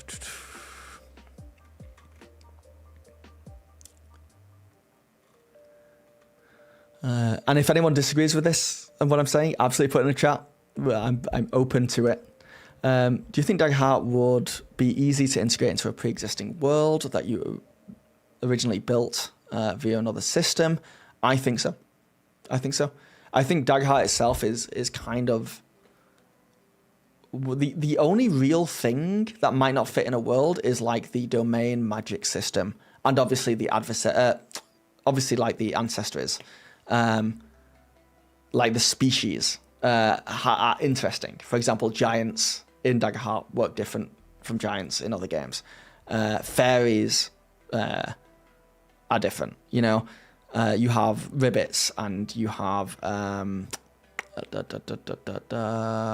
what am I thinking of? Katari and clanks, if I didn't say clanks already. So there's stuff that might, if your players want to play those ancestries, that might not translate to another world well. But in general, I think you should be okay. Any tips on describing and sort of prepping environments and setting the scene while players still have input in how it will look and feel at the end? Yeah. I think just bouncing off them, and also don't give them that much power. Other GMs may play very differently, and this is the beauty. I think we're going to see like the two ends of the spectrum of Daggerheart GMing, which is you'll have some games where the GM almost gives the players all the power, and they're like, "What's in this room you just entered?" I don't play like that. I will maybe ask the players for their input, like rarely, like maybe even just once a session sometimes. Like this isn't something that I'm constantly throwing at them all the time. Most of the collaborative stuff that I do happens in like a session 0 while building out the world. And then maybe like 2 or 3 times in a session, I'll say to a player, like, for the big stuff, you know, like what does this look like in this world? Who walks in? What's this NPC or whatever? What would happen next? I still ask them, like, you know, give them agency on their characters and how they do things, and maybe NPCs they would know. I give them that power. But yeah, I'm not constantly asking them what's in rooms and what's happening and all that stuff. It's actually more on the other side. It's like I have 90% of the control still. So, to answer your question, describe as normal, prep your environments as normal, set the scene as normal, just like you have the full power, and then don't plan player collaboration. If there's opportunities or it makes sense, you can reach out to the players and ask them, like, you know, what would you expect from this or whatever. I think my freaking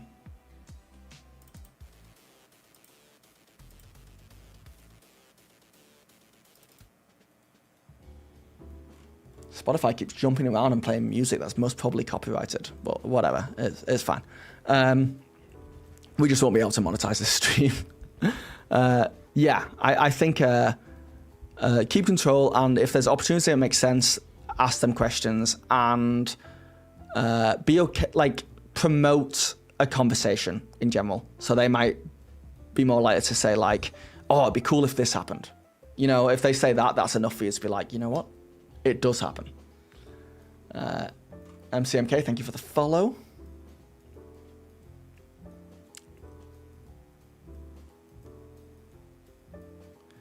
Do you have any questions you'd like to ask your players when they create the characters regarding background, if they don't know it yet? Or do you just figure out as you go while playing? I think every game of Daggerheart I've run, it's been very important to me that the players already know each other. The player characters already know each other and are familiar with each other.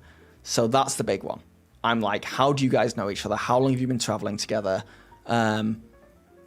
Like, why? What do you think of each other? Like, building out those connections, I think, is really important for me. Not to say you can't have them meet session 1, and that can be fun as well.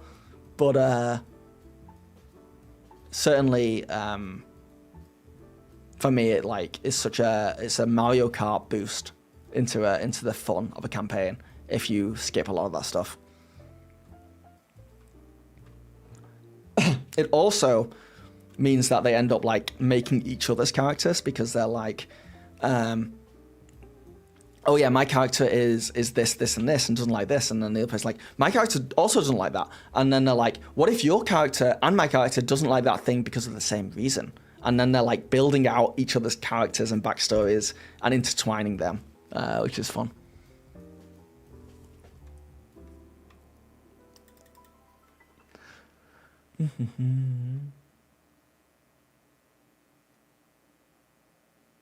Love the chill Zelda playlist, by the way. Thank you. It's Game Chops. I've got a few things in here that's like Zelda, Mario, Nintendo style, and I've just got a bunch of music that I use for my videos. But I need to get a good, like, stream playlist. That could be a fun thing we can do on stream, where I get a bunch of music and you guys vote whether it should go in the stream playlist or not. How do you build encounters, specifically using the battle points? I feel like following those points leads me to build a huge encounter with lots of adversaries, if there are not solos. Yes, you can end up with a lot of things on the field if you use the battle points and you don't, like, use solos.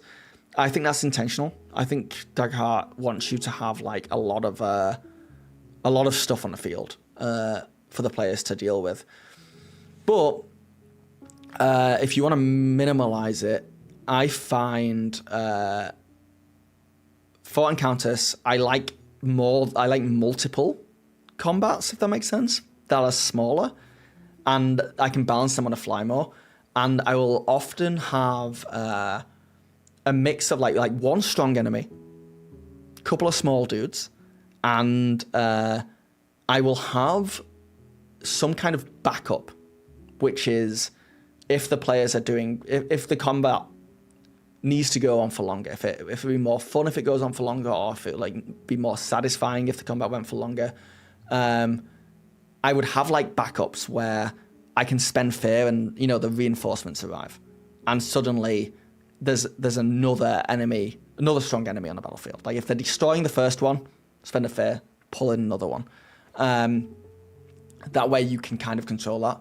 But I do think there is a lot of truth to say that environments are really powerful. If you can like find or make a really good environment, and you don't have to, it just has to be one thing. Like the classic, like overused one, I've certainly used it way too many, is like if they're fighting in a cave, you spend a fear to have stalagmites, stalactites fall from the ceiling, and everyone has to do like an agility roll to avoid them.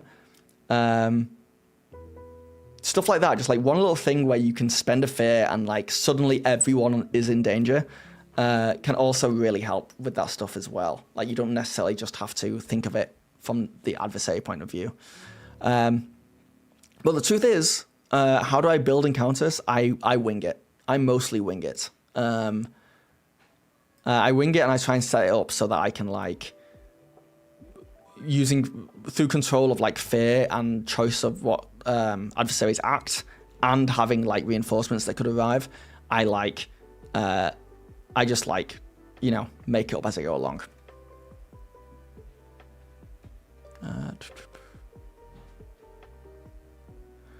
Narrating is a GM move. Haven't got the book to hand to write exactly how it's expressed. Yeah, but there's like a golden opportunity GM move, which is my thing. Like it makes sense for the narrative. It just happens. You don't have to worry about it being like a move that. Yeah. Anyway.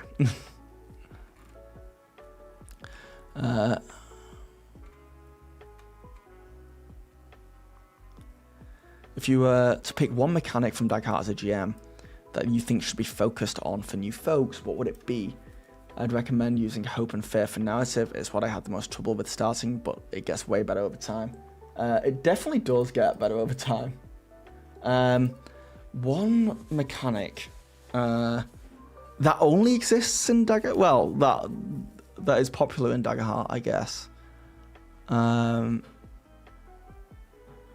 Yeah, I mean, hope and fear is a big one, I think. And I think stress. I think using stress in fun ways, giving out stress in fun ways, is also really fun and useful. And then we spoke a bit before, like, I think countdowns are fantastic. Yeah, those would be the big three, I think.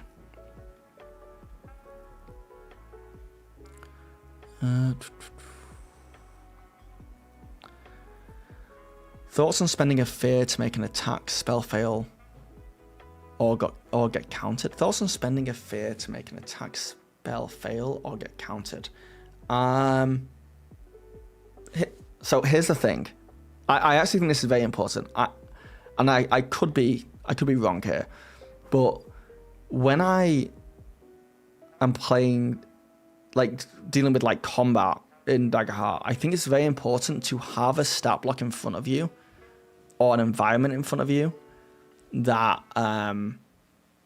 that has specific details of how this combat works, so that if you are saying like, I can make your attack miss me by spending a fear, you can point to a piece of paper that says, look, this is how I designed this. It's even better if you tell the players that before going into the combat, like, oh, if you're going into this combat because you're in like because you're fighting a particular adversary or you're in a particular environment, we're going to use this little homebrew rule. I don't think you should use it just as a blanket, like all combat you can do that. You can try. Might work for you, but it's a full homebrew rule. I think using fear to interrupt players' enjoyment like that, like, oh, you thought but you missed, or spending a fear, you know, you didn't. I would shy away from that. I would shy away from that. But you can give it a go. You can always introduce stuff, test it out, and then remove it afterwards. It's not generally a good idea to undermine player success even with fate. Yeah, I think so. I think so.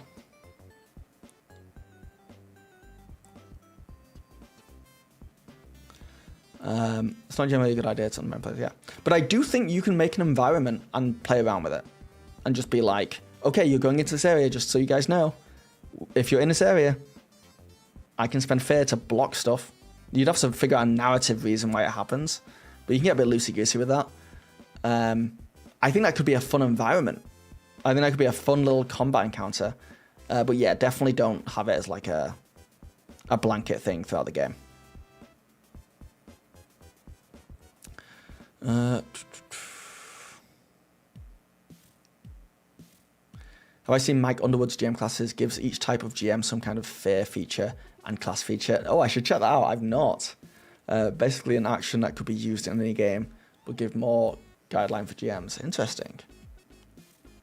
Yeah, regular combat, no. The BBEG final lair environment might have a fear counter spell. Yeah, I mean, fear counter spell's a great way to throw that out there.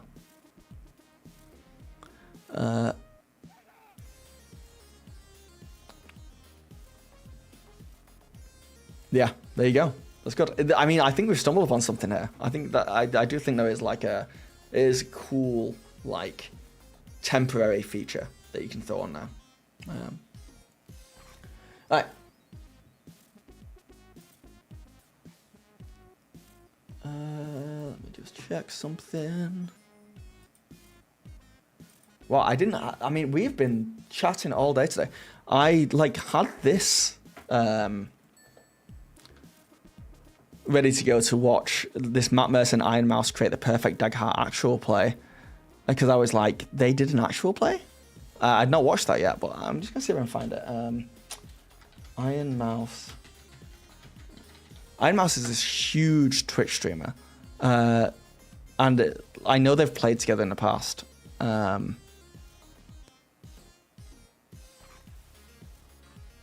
they actually played it yet?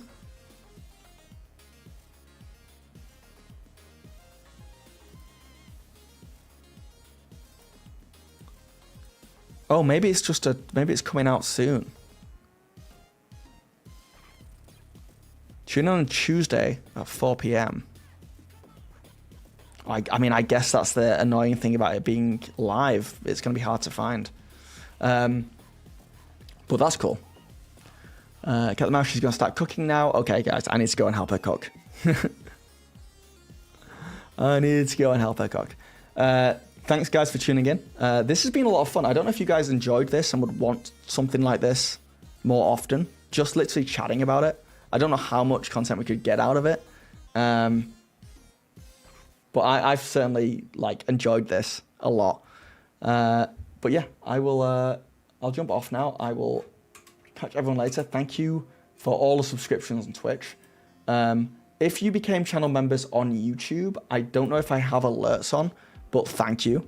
I had a few people join my Patreon after my last video. Genuinely thank you about that. That's kind of shown me that there are people who want this kind of stuff about Daggerheart. So it's like, okay, if they want it, I'll make it. But yeah, thanks guys. And could I get guests? I think I could. I think that's a good idea. All right, I hear pots and pans. I gotta go help cook. Catch you guys later. Have a good one.